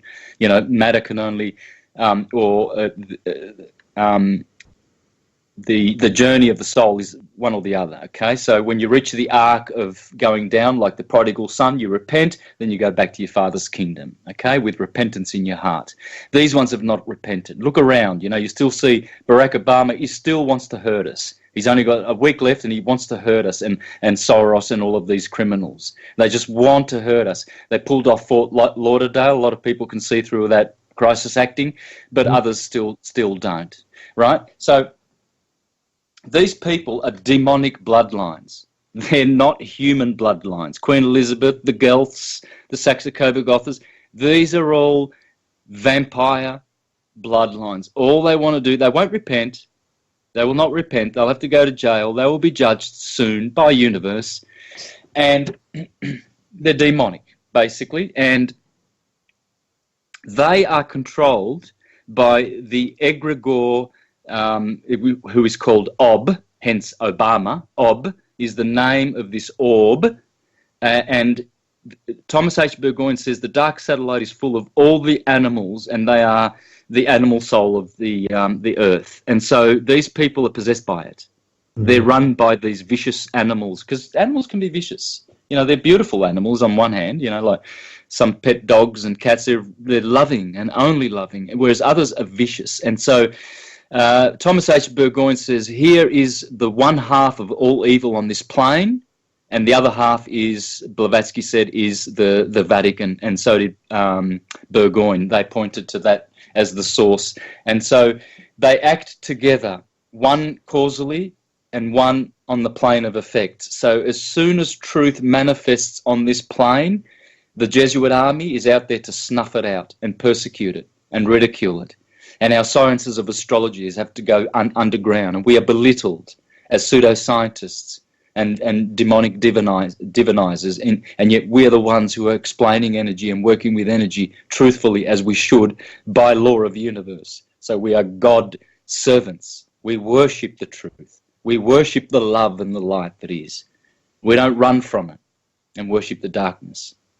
I have a question about the children. I'm on the same page as what you're saying about the evil demon people. But in terms of the children that this is happening to, or even has been, and now they're adults, is there any saving them from having to go through this stuff? Or, it seems almost like if that's the case, that these evil non-human beings are just going to keep doing all this stuff.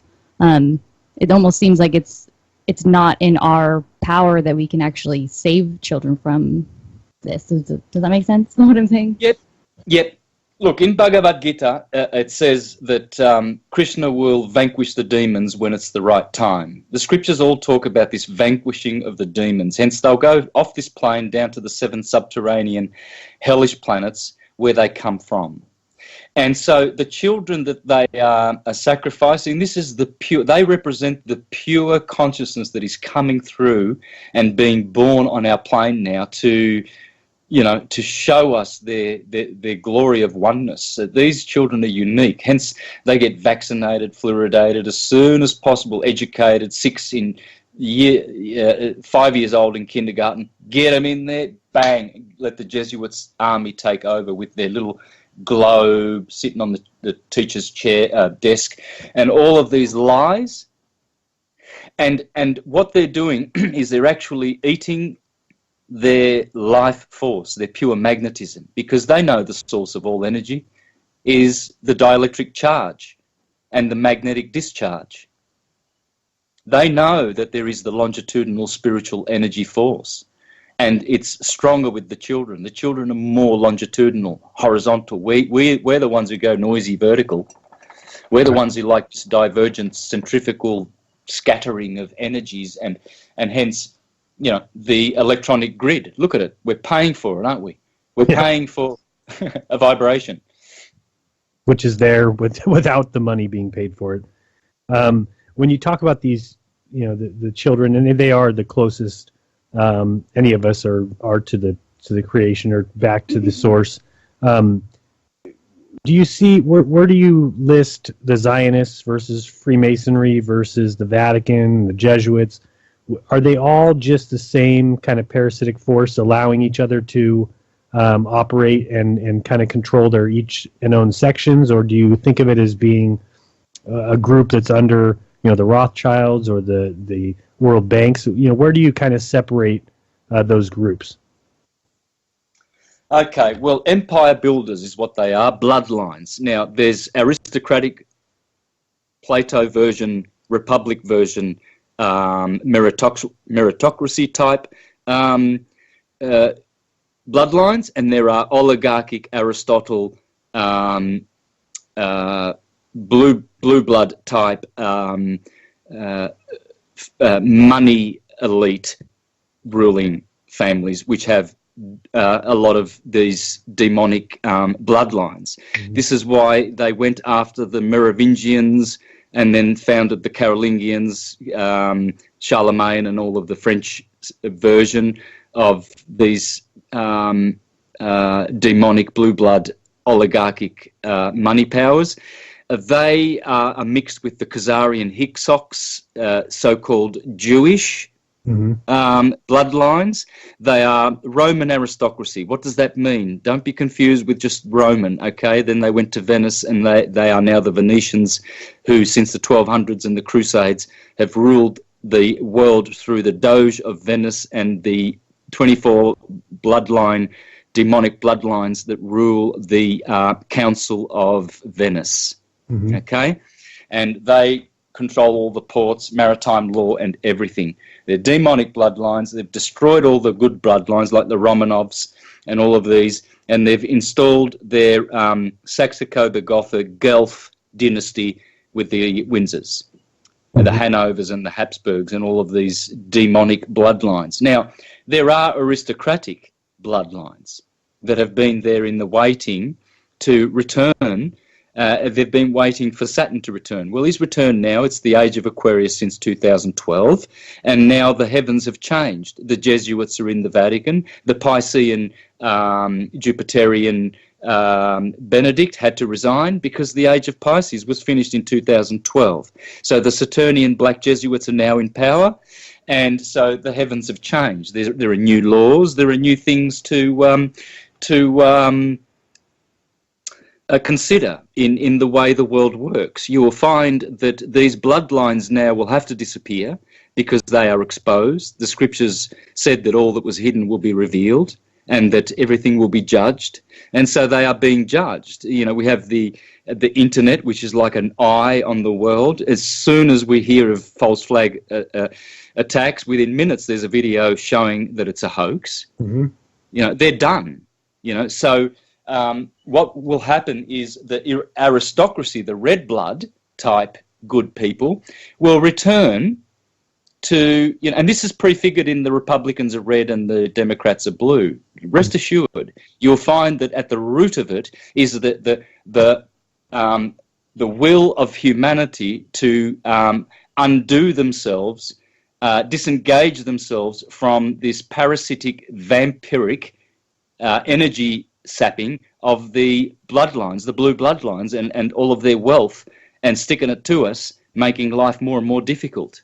And so all these things were prophesied, that we would be released from this bondage. The children of Israel would be released. So what is a Jew? Well, it's very important to understand that it is not a race and it's not even a religion. It's a caste. Okay? Yeah, there's 4 castes like they have in the East. The Brahmins, the Kshatriyas, the Vaishyas, and the Shudras. Well, we have the Hebrews at the top, the Jews, then the Israelites, then the Christians at the bottom. And this is not me saying it. This is the Reverend Robert Taylor in the early 1800s in his book, The Devil's Pulpit, exposing the Freemasonic caste system that we have, and hence the Jew is a caste. So when you see these so-called Jews at Goldman Sachs, and crypto Jews like the Bush's family and everything like that. Jew, Jesuit, same stuff. They are the army. The Jews are the Freemasonic army. The Jesuits are the Catholic army that are protecting the black nobility demonic bloodlines. Absolutely. And speaking of the bloodlines, it's a question I like to ask everybody because it's one of those things that I think everyone has looked into, and they all have their own opinion. What is your opinion of Kennedy and being part of the bloodline families? Do you think that he was trying to do what's right and was killed for it, or are you someone in the camp of he was just pushing the agenda like all those after him? No, well, I would say that he was of more of an aristocratic, more intelligent soul group, and he is born in Joseph Kennedy's father was definitely a naughty boy, and was involved with a lot of mafia there. And so a lot of these families, you can look around at some of these big bloodline names, DuPont and all of these. Some of them have a mixture of good people in there that really do look after us and are preventing their nastier cousins, the blue bloods, from wreaking havoc entirely on this plane. This is why the New World Order's had so much trouble establishing itself, because there's been so much resistance. Look what the Romanovs did in 1812 at the Council of Vienna when the Rothschilds first wanted their League of Nations, which they got in 1919, then their United Nations in 1945. They tried to pull this stuff off in 1812, man. Then you had all of these councils after that, and they swore that they would get the Romanovs, and they did 100 years later in 1917 with the so-called Bolshevik Revolution. The Rothschilds have been managing the Vatican coffers, the Vatican Swiss accounts, since 1823, when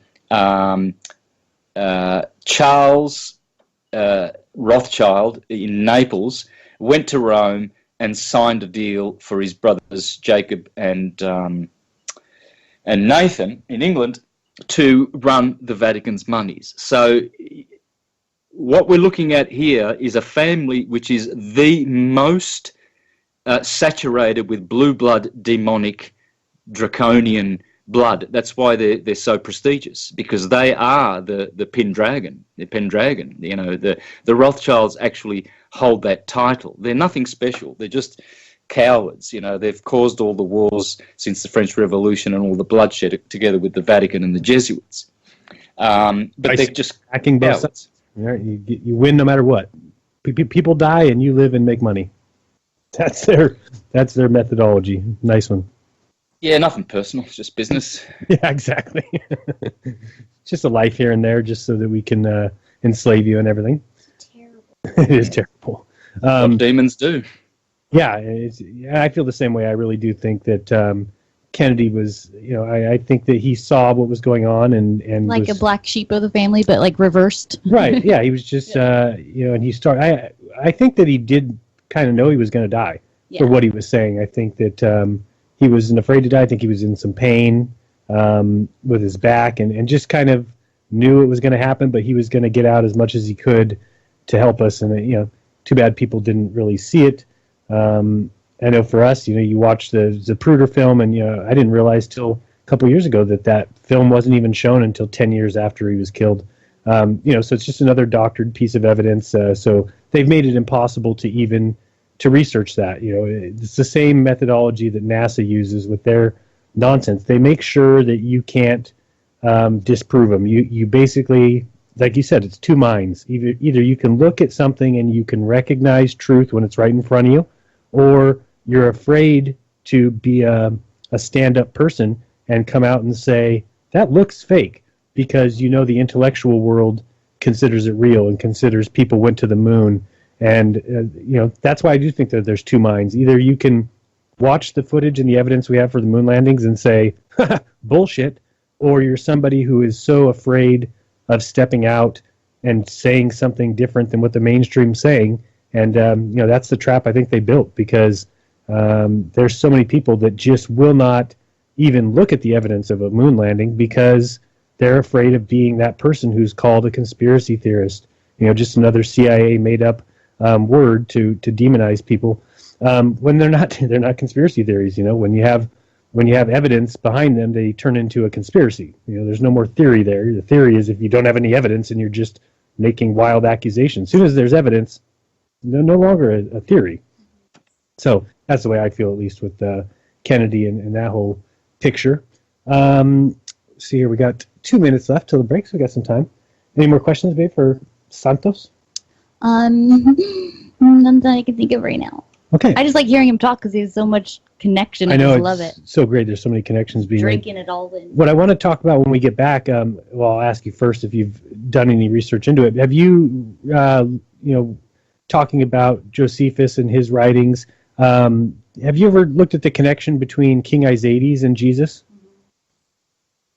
Have you ever heard of it? Yeah, well, look, the Essenes, Essa means Jesus, okay? Now, the Essenes, the Therapeutai and the Telestoi and all of these desert dwellers outside of Jerusalem and Alexandria and all of these centers of Platonic learning, hundreds of years before the historical Roman Jesus, the Essenes were referring back to an Essa from Egypt, and there was a Cresta in Egypt, the Christ, and so whenever you hear of these names like Herod, that's just another way of saying hero, or Pharaoh, Herod, same as Harold and Herald, and this is all to do with the sun. Yeshua means the sun, Christ means the sun, Hercules means the sun, Samson means the sun, Shem, little.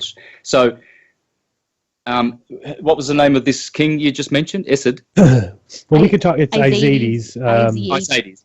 His mother was Queen Helena, but there's a whole story that goes along with the Shroud of Turin, and it actually being a drawing that somebody did of King Isaides.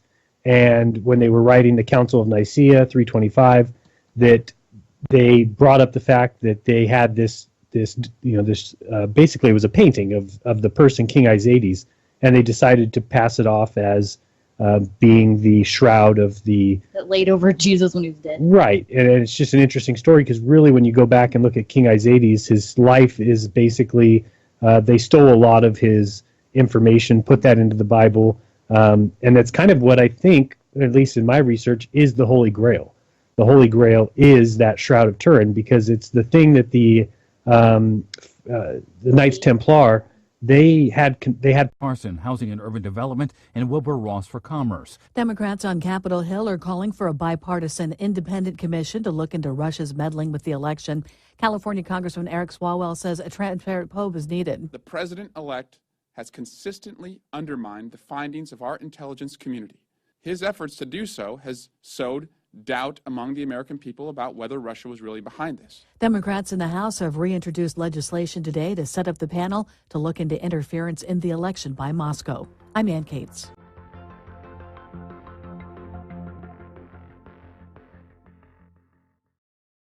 You are now tuned into the Truth Frequency. We are TFR. TFR. Truth Frequency Radio.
Welcome back. You're listening to Monday Night Raw, and we are here with Santos Bonacci.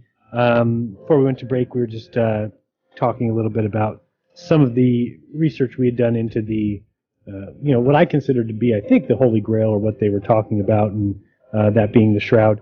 But you've seen the forgery, right? That's in the, I know a lot of Christians go to the Flavius Josephus to get their historical Jesus. But have you looked, you've looked into that whole idea of that being a kind of a clear later addition to his writings, right?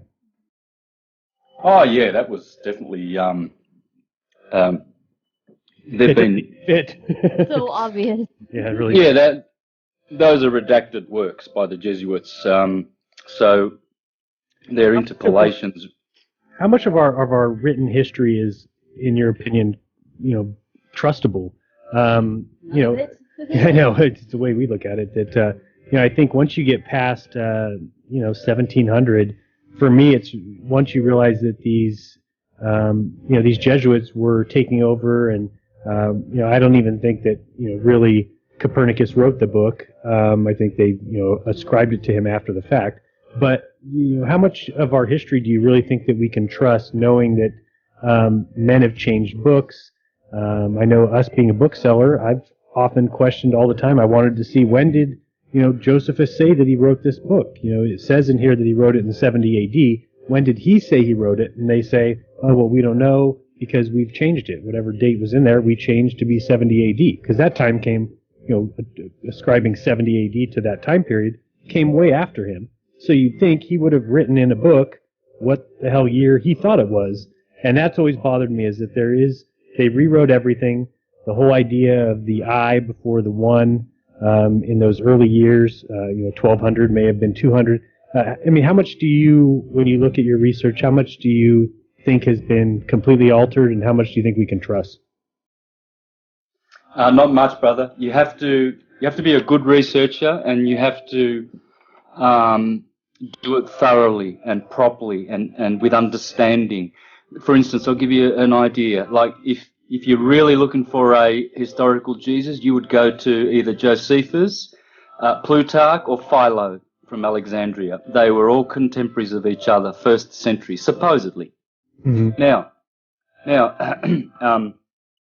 Philo wrote so many books, so did Josephus, and Plutarch wrote 88 books. Okay, he was in Greece, he was more of the Platonic Grecian philosophical school, really. They all were.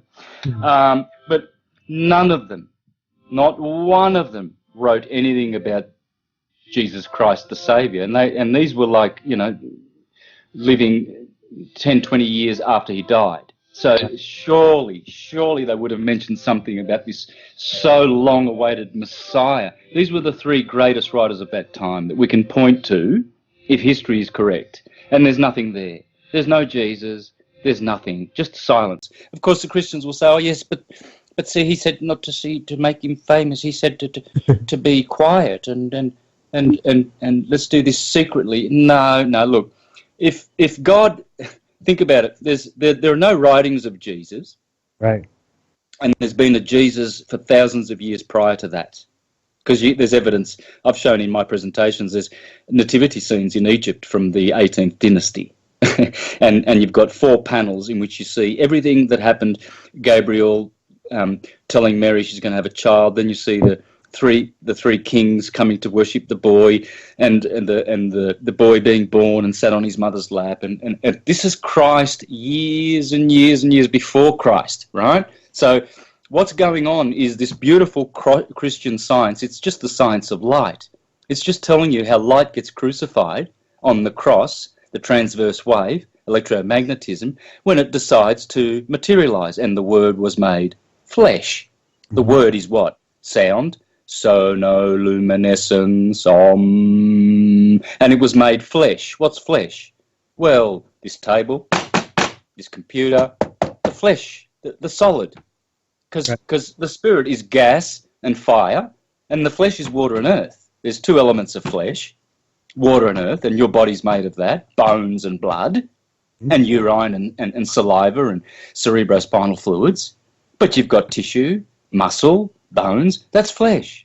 And the Word was made flesh. It's telling you a simple science. Light, longitudinally, pulsates and creates flesh, divergent, transverse, vertical, scattered energy, just here and there, temporally, and then withdraws that vibration and pulls it back in and stays in its pulse. See, the pulsing universe does not have to go transversal. Electromagnetism is a hybrid and depends entirely on the two superior field modalities of dielectricity and magnetism, without which electricity would never exist.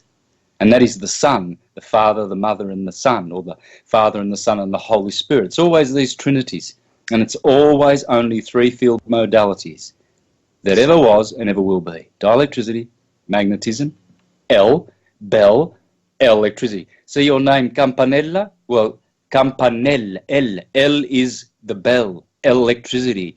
Campanella means what? Little bell. Little bell. Campana is a big bell, the ones that you see at the steeple of the chapel or the cathedral when you listen to the gospel from your Bible. L is electricity, red and blue. And that's it. And it's the inferior mundane energy of God's source, which is dielectricity, which is black light. And black light is the source, white light is the force.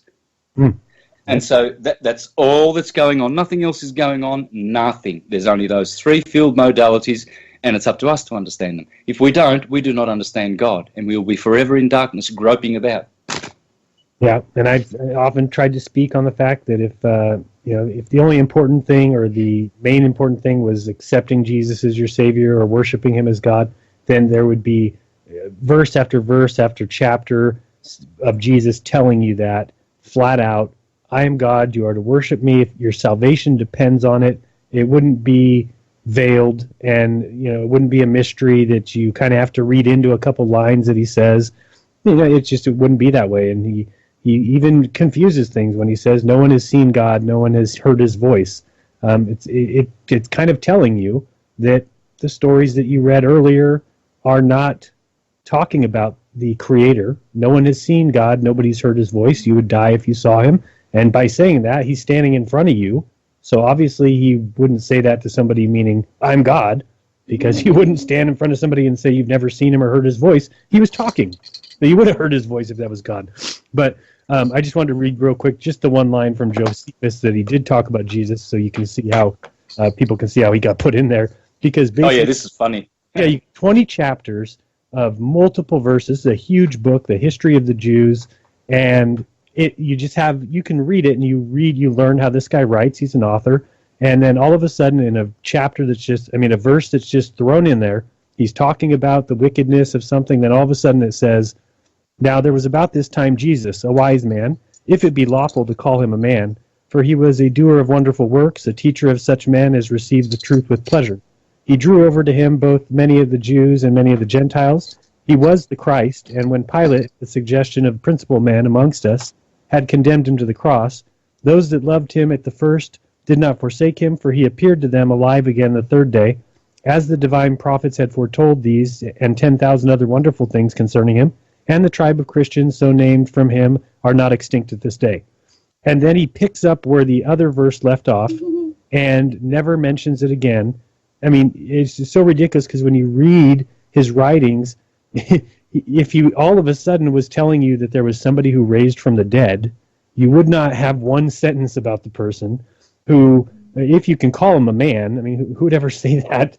You have to, you may hear that and think, well, I could see him saying that. But if you read the whole thing, read the history of the Jews, and look at that one verse just thrown in there out of nowhere, and you can realize real quickly that it's another Jesuit late, within the last 500 years probably addition. Who knows when they wrote that, but certainly not written by Josephus. It doesn't even fit his writing style. Yep. No, it doesn't. It does not at all. And certainly if he was going to point out that he was a holy man, he would be profaning his Jewish position for a start, by giving him, Christ-like holiness, because they don't respect, that kind of a Messiah. They're waiting for a different kind of Messiah. And so it's got interpolation written all over it, and then there's the other three. There's Tacitus and Pliny the Elder and then Suetonius. And basically they just mention a Crestus or something like that because Christ, Isis, Issa, this Isha, you can go to Japan. I've been to the grave of Jesus Christ in Japan. It's called the grave of Isikiri. Isi, Essa, Kiri, Christ, Cristo. You go to India, in Kashmir, there's another one. Because Christ is light. The crucifixion of light is the symbol of the cross. Because that fourness, that fourfold cross, represents the torus field, the dielectric field, and the divergent magnetism which comes out of it to create like a swastika type electrical symbol. Mm-hmm. And the yin and yang and the cross, all of these symbols, that's all they're doing. There's nothing else under the sun bar the torus field. Right, and they just took the Nazi symbol, it's just the reverse, right, of that creating symbol that they used to have, is that what you were saying? Well, the Nazis turned it around because now they made it dynamic. Rather than vertical, they positioned it in the position of the multiply rather than the plus symbol. So now that means the gods of nature are with us. So it's basically just accepting a symbol of the torus field as your symbol, which is the appropriate thing to do. Everyone always has and always will. Whether it's the cross, the yin and yang, or whatever it is, they all accept that the God force is dielectricity, and may that source be with you. Yeah. So you bring the symbol of that energy, the cross, with you. It's not a historical thing, it's a atemporal thing. It's something that happens. No one made this up. It just happens. And so, when you think of, has history been tampered with, it doesn't matter because there's only now. There's only, history's gone. The time illusion comes from the transverse wave. You see, if you get a rope and you tug at it longitudinally, you put a rope and there's another guy holding the other end, and you pull at it, right? Instantaneous action at a distance. That's the transverse longitudinal spiritual wave of the universe. That's the particle, the pulse that they call a particle, the ning-nongs. Ning-nong, I think, is an Australian version of... No, I won't be rude. But anyway. And the easiest way that I've been able to show, at least to myself, that the whole idea of time is the illusion, because there is only the present, is the simple paradox of start three people in San Francisco. One person goes around the world to the east. The other person goes around the world to the west. Say it takes them a day to go. They're going to all get back to San Francisco, and there will be 3 different days. Based on our time system, you've got somebody who's going to think it's the 14th. The person who stayed in San Francisco is going to think it's the 15th, and the person who went east is going to think it's the 16th. And, I mean, that alone tells you that none of those people experienced any more or less time, but based on our system of timing, which the sun and moon can keep better time than our calendars can, you basically realize that the construction of time is an illusion, that we are all just living in the present. There's only thinking about the past, but it's gone. You can't change it. There is no time travel, and the future is yet to come. So it's not here yet. It's just something that may happen. So I mean, for me, all there is the present, and I think that's the way you want to live, so that you don't harp on things that you did wrong in the past. You learn from your mistakes and press on, and look forward to doing better things in the future. Yeah, time and space, they are not autonomous principalities unto themselves, like a shadow. A shadow is an absence of light. So you can't reify an absence or a privation. And so time, the temporal and spatial element of our existence, comes from the sine wave, the sin of Eve, our mother who art in heaven, the electromagnetic field modality. But see, we are seeking the magnetodielectric field of modality, a la Eric Dollard. He spoke about this. He spoke about Tesla's longitudinal free energy and Marconi's as the longitudinal magnetodielectric energy, as opposed to what conventional science calls electromagnetism. Mm-hmm. So clearly they are either deliberately hiding this pulse and the fact that there's no particles by building particle accelerators to find them. They're only going to find a pulse eventually, but it's all sort of set up to keep us thinking that we really are in a quantum physical world and it's more real. So what is temporal, they are trying to reify and make real. They're trying to give it reality by doing this, whereas they should be liberating us and teaching us what they already know, and that is that it is a spiritual pulse which creates an illusion of the wave, and not to speak of the more illusory particle, but but the wave. And so what they've done is they've tapped into the wave, this divergent scattered energy called electricity, which is the Hertzian wave, which Eric Dollard said is just a totally 95% wasted energy, whereas he said the other one, the longitudinal, is 100% no energy lost at all whatsoever.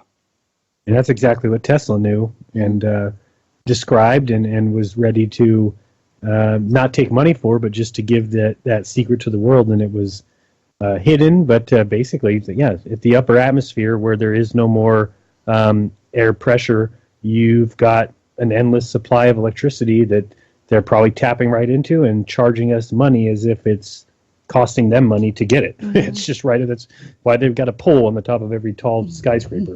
I have a question, actually, now that we've gotten into all this. And it's escaped me, but it's coming back. It's coming back. What is my question? Oh, can the world be changed? And I mean in terms of, is it meant to be? Like, is it meant for the entire world to be awoken and realized, or is this place actually meant to be a place of punishment and learning, and therefore you can't change the whole world? Like, does that make sense? What I'm saying? Yeah, it makes sense. Yeah, totally. Yep, both are correct. We're not responsible for, let the dead bury the dead is the saying of the scriptures, because the scriptures talk frankly that not all flesh will be saved. Okay, that doesn't mean that's indefinite, not infinite. That's not saying eternally they won't be saved. They will be saved in time, but when it says not all flesh will be saved, and there will be an Armageddon and a destruction and all this destruction going on, this is all kind destruction, like you would burn down the forest to regenerate new growth. It's cruel to be kind. And so there are times when the low cycles, like the Kali Yuga, the Iron Ages, where this is more so, okay? But there is the potential for all to be saved and all awaken. That is the thing that we aspire to. We look forward to that. No one wants anyone to perish. No one. The Creator, no one. Not even the evil ones. Everyone likes to maintain their survival, do they not? Absolutely. In whatever form they find themselves. Yeah. So what is happening? Yeah, I was just going to say, I describe it like the fact that men are always corrupt, and so I think that, even if we get over the tyranny we're in now, that it'll probably happen again. Just like you said, it doesn't mean it's going to happen forever and all times, but we understand men, we understand power hungry, money hungry. If more people are honest, well, you've just opened up the pathways to people scamming you. And I think that's kind of the ebb and flow, the give and take, right? Absolutely, absolutely. The potential for paradise to be on, and the golden age to be on this plane occurred in the late 1400s with the Renaissance. Even the Hindus talk about this time as the return of the mini golden age, and we're in it, but we don't feel it. Why? Because we've allowed the demons to rule over us. We've allowed them to make paradise a hellhole. So there's the three conditions I spoke of earlier: paradise, purgatory, and hell are the conditions that exist coexistently, co-eternally on this plane that we live on. So we can actually bring the balance back and usher in the paradise here. There will be a degree of suffering. There always is on material planes. There always is. But you can increase the pleasure and the bliss by bringing in the balance. So you guys and our listeners on this show, hopefully, we're not in hell. We may have been. I remember being in hell. It's a condition. It's not a place. And I've been through it. We all have. And now, hopefully, well, we're in purgatory right now because we're purging, purifying. Pyro means fire, to purify. And so that's purgatory. We are opening our consciousness. We are letting our intelligence guide us. We're seeing the world in new ways all the time. We're growing in truth. And then what will happen is this is the catalyst, the link, the nexus to bring us into paradise. We are the ones, through our leadership, by going first, by taking these outrageous, daring steps that we are to go against the convention, we are going to usher in the paradise. That's how it works. And these people are called saviors because they save themselves and others, not just themselves. One who saves himself is like a Neptunian kind of hero. He's not a Jupiterian hero. He's like Hercules, saved himself, but all his men were turned into swine by Circe. And so he's not the complete saviour. But how are we being the complete saviours? Well, we don't sit on our bums and stay at home playing Nintendo. We get on the radio helping people. We make things that will make things simple to help people with truth. We share it. And one person gets the benefit and two people. I'm lucky because millions of people have seen my presentations and write to me daily telling me how their lives have improved by taking the tissue salts, by applying astrological principles in their lives and all the things that syncretism teaches. So I know that I've influenced many people, more than myself, in a good way.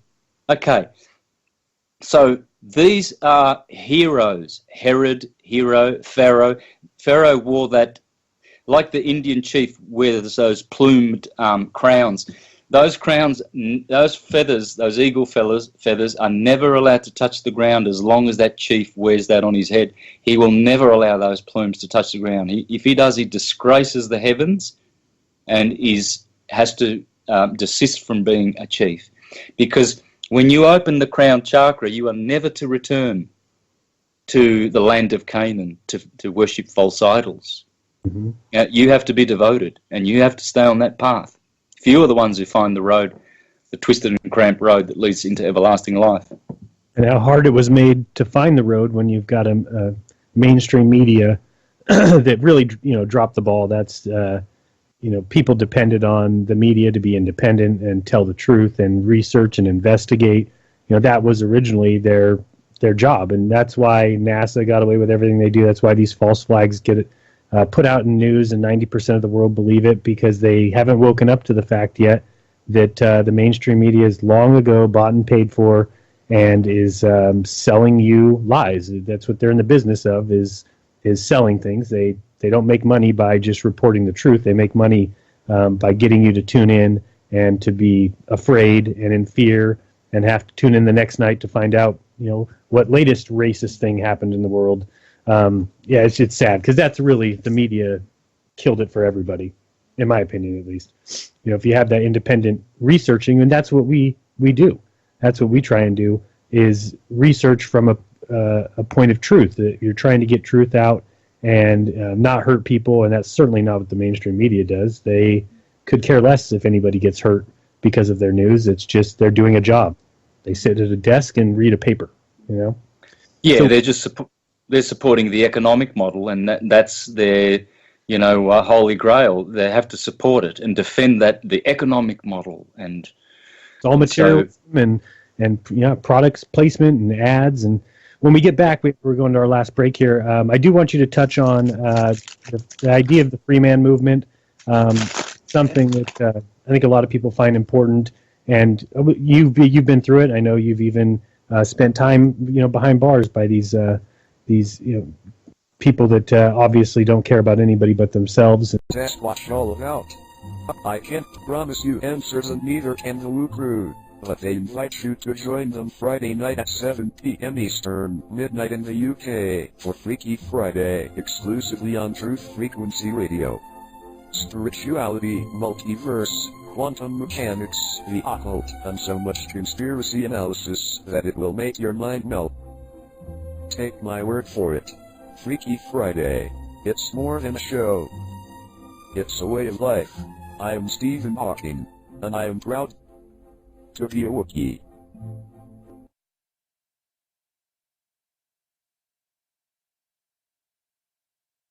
Real people, real radio.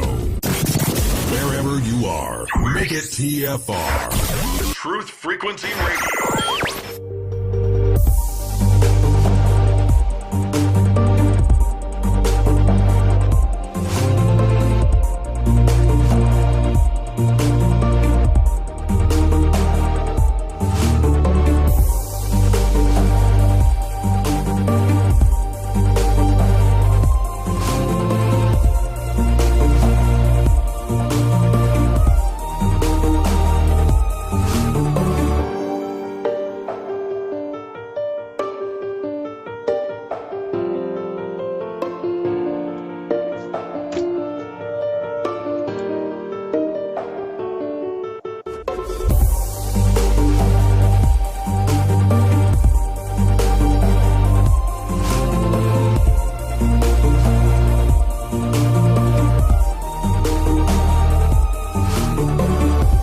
Welcome back. That was abrupt.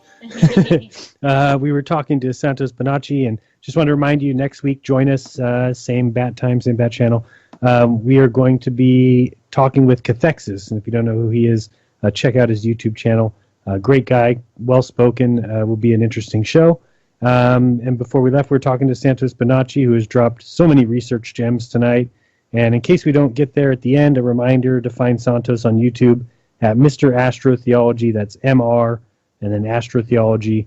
That's his channel, and also at his website, universaltruthschool.com. So please check him out. There's a library of content on his YouTube channel. And Santos, I'd love to hear your history with and your opinion of the free man movement, or the other people know it as the legal name fraud, and your experience with that. And do you suggest people head down that avenue, or where do you stand with it?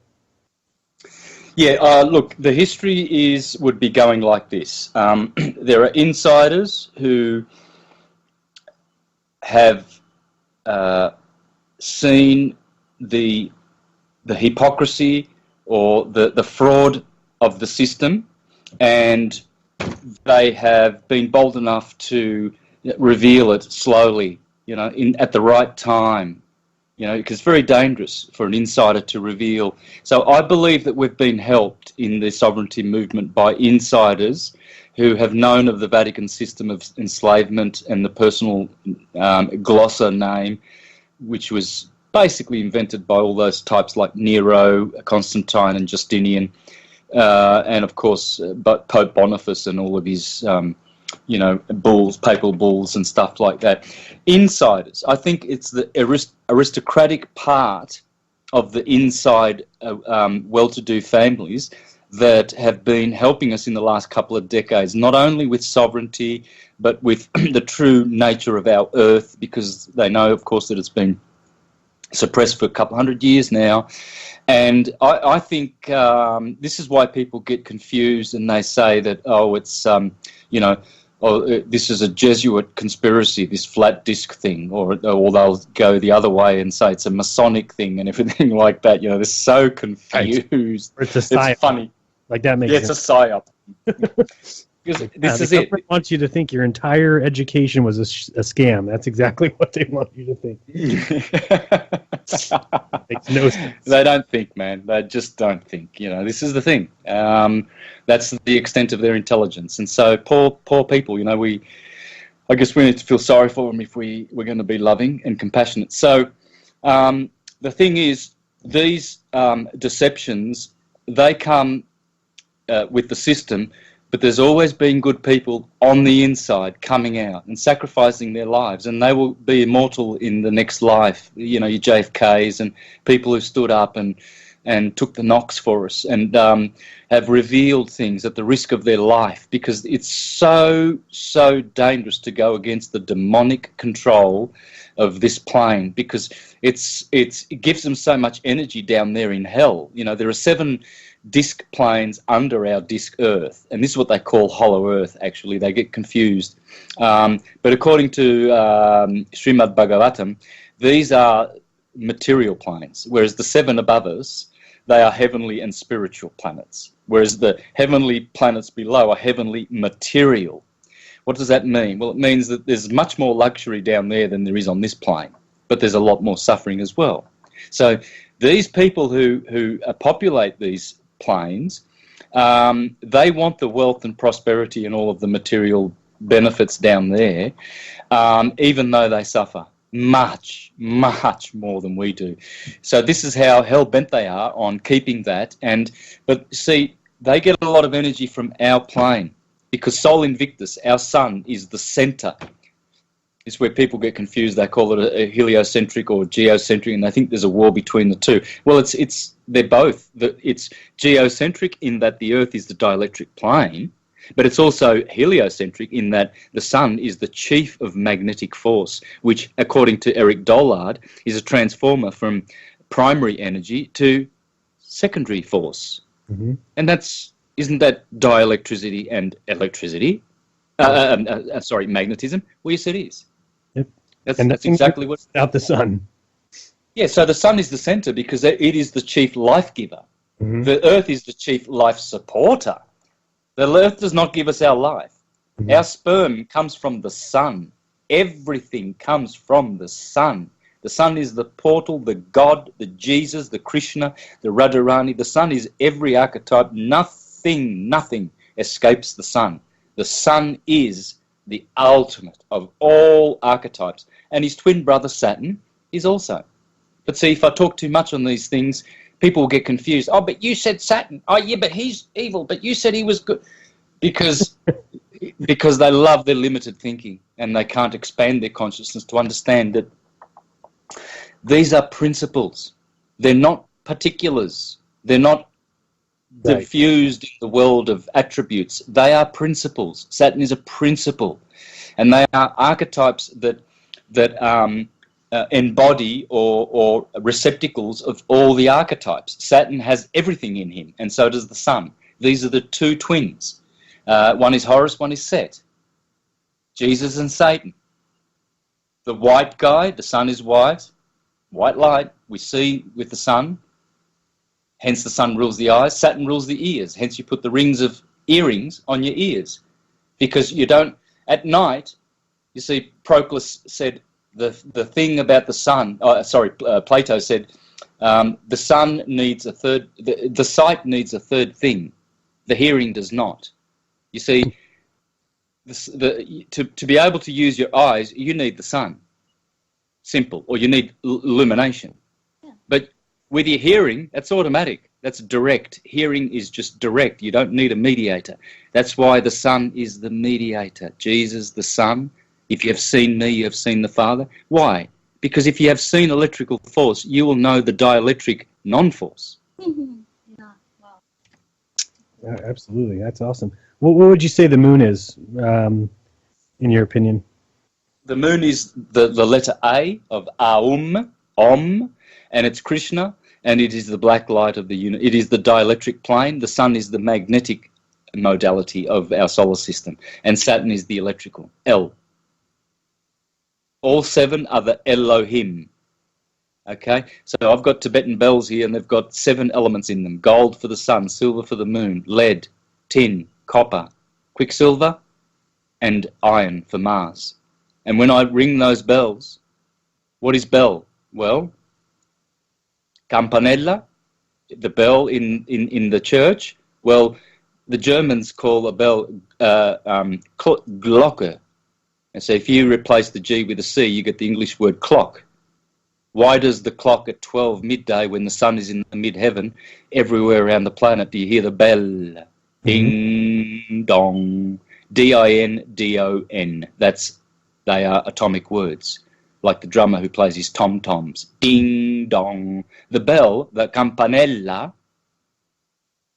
is electricity, the 7 colors of the rainbow that make the sound. So it's a chromatic, temporal, spatial world. The chromos, not chronos, time, tempo, but chronos, the 7 colors, Snow White and the 7 Dwarfs, that is where we need to study, because those 7 colors, all those colors have different capacitance. Mm-hmm. So blue shift is at the south poles of magnets, which in our Earth, the south pole, according to Ken Wheeler, is in the north pole. So blue shift is the healing ray. It has high capacitance, short frequency, high energy wave. Hence, your ultraviolet and your gamma and your X-rays are all dangerous. Well, dangerous because they've got high capacitance, but they're not dangerous. They're high vibrating, which means, they're just a part of the spectrum, which is either close to redshift or blue shift, because there's only that going on. There's no north pole and south pole of a magnet. There's redshift or blue shift on a magnet. Yeah. Now I have a question about the moon, a little more, the phases of the moon and the correlation. I don't know if, I'm sure you know or have looked into or whatever, about the premenstrual cycle according with the moon. What is the connection there and what's the purpose of that? I know it's kind of a weird question, but I'm just wondering about that. Okay. Yeah. Menstrual, mens. Mens is the Latin word for mind. Okay? So man is mano, the hand. Men, M-E-N-S, is mind. The mind of man and the hand of man, mano, mind, mens, is what distinguishes man, the 10-fingered being. So mens is mensil, which is monthly. Menstruate is blood, red. So the moon, the men, the minute hand, the minute moon, all of these words, money comes from the moon, silver in your pocket, some moony in your pocket. All of these words, why? Because the moon is the chief of the colour red, blood, menstrual. And so her ray is that low vibrational red, which is the lowest capacitance wave, which means it travels fastest, not necessarily fastest, but furthest in the universe, because it doesn't refract as much. You see the prism of light, you see the blue, the purple end refracts much more than the red. Yeah, right? So the red gets to go further, but the blue has more capacitance. See, big suitcase, more capacity. Little suitcase, little capacity. Opposite with light. And this is what Tesla was trying to say, that you have to understand energy and frequency. He omitted to say that the key word which would have, explained the whole cryptic thing he was trying to suggest, capacitance. We have to understand the capacitance of light. Through magneto-dielectric manipulation, we can point our south poles of our magnets, what we call south poles, there's no such thing. We can, the compression blue shift part toward our seeds, our plants, our dis-ease, and we can cure all things with one thing, God force, magnetism. Unconditioned, unlimited, unqualified, omniscient, omnipotent, omnipresent God intelligence and person. And we come from that. And one day, when we return to Vrindavan, we will be one inconceivably with God, but with difference. So as for the false teachers who are teaching that we go back and we're one with God, no, this is a false teaching. It's half-truth. Inconceivable oneness with difference is the highest of all the doctrines that will ever be revealed to your sweet ears. So that makes sense with the whole the premenstrual cycle things, because that was, I know it, I had talked to Shuri about it too, because it bothers me every time it comes around and you get in such a bad, I hate, it's just dirty and gross. No, I'm just kidding. And I feel bad. I'm like, you should just leave, because everything's going to be terrible. But really, it's just like it's a horrible state of 4 days that is just like the worst. But then Cherie told me, you know, like just to redirect that energy. And now having you said that with the whole magnetism and I always had a problem with, is the premenstrual cycle natural? Because I hate it. It seems like a curse. But really, if that energy is coming from the moon, it's like that frequency and it's happening for a reason, then I shouldn't direct that energy into a selfish, like, ew, gross. I need to redirect that out into something good or whatever. So it kind of actually now it connects everything a little more for me, much more. So thank you. Spot on. Yeah, that's perfect. Oh, cool. Let me ask you about part of the Bible. I know you've done great work and look into Revelation. What do you make of the promise of the healing of the nations that's found in Revelation 22, and the discussion of the tree and the healing of the nations being on both sides? What do you see into that? Well, this healing is, Missa just spoke about the menstrual cycle and all the pain and how you can invert that into good. Well, you see, this is, the question was, is it natural? Well, depends which nature, mundane nature or supernatural, the physical or the metaphysical, the mundane or the transcendent, because there's two natures. Yes, it's natural here under the moon. All things under the moon, wars, sex, fighting, love-making, passion, all the three modes of goodness, ignorance, and passion. This is all natural in the demigod's world. The bell, campanella, the bell of the El Belohim, electricity. In this transverse wave world of temporal, spatial, chromatic existence, yes, it's natural. You see, then you'll have someone extremely and supposedly he thinks he's learned, and he'll say, oh yes, but the demigod, it says in the Gnostic Gospels that this is an abortion and it's a bad world. Well, it is relatively. That's not an absolute truth. Please, it's a relative truth. It's saying it's an abortion compared to the transcendental world, which suffers no vibration and no temporal conditions. So the healing of the nations is when we discover magnetism, the magnificent Mother Mary, the pure energy of the longitudinal spiritual pulse, and we will be healed through magnetism. Sri Yukteswar in the book The Holy Science said that he called it divine magnetism, and he said we are suffering in ignorance because we only have, in this new Dvapara Yuga, he said we came out of the Treta Yuga 300 years ago, which coincided with the discovery of electricity. And he said the age before that was more ignorant. That was the Kali Yuga. Now we're in the Dvapara Yuga, age number 2, the bronze, and we have discovered electricity. And this will lead us to the Treta Yuga, beyond which is the Satya Yuga. Remember Sat, Chit, Ananda. Sat meaning the fourth golden, beautiful age. But in the Silver Age, he says, man will discover divine magnetism. And then he will work with magnetism. He says, once we discard with that transverse wave and the burning energy of electricity, and we go to the proper wave, which Schallberger called implosion, not explosion, charge, discharge, counter space, then we will be gods on this plane. We have to move away from electromagnetism. We go to magneto-dielectricity, a la Eric Dollard, Ken Wheeler, all of these guys, Schallberger, they all said that. They all said it. Tesla, all of them. They all were aware of the field, which quantum quackery wants to call quantum fluid now.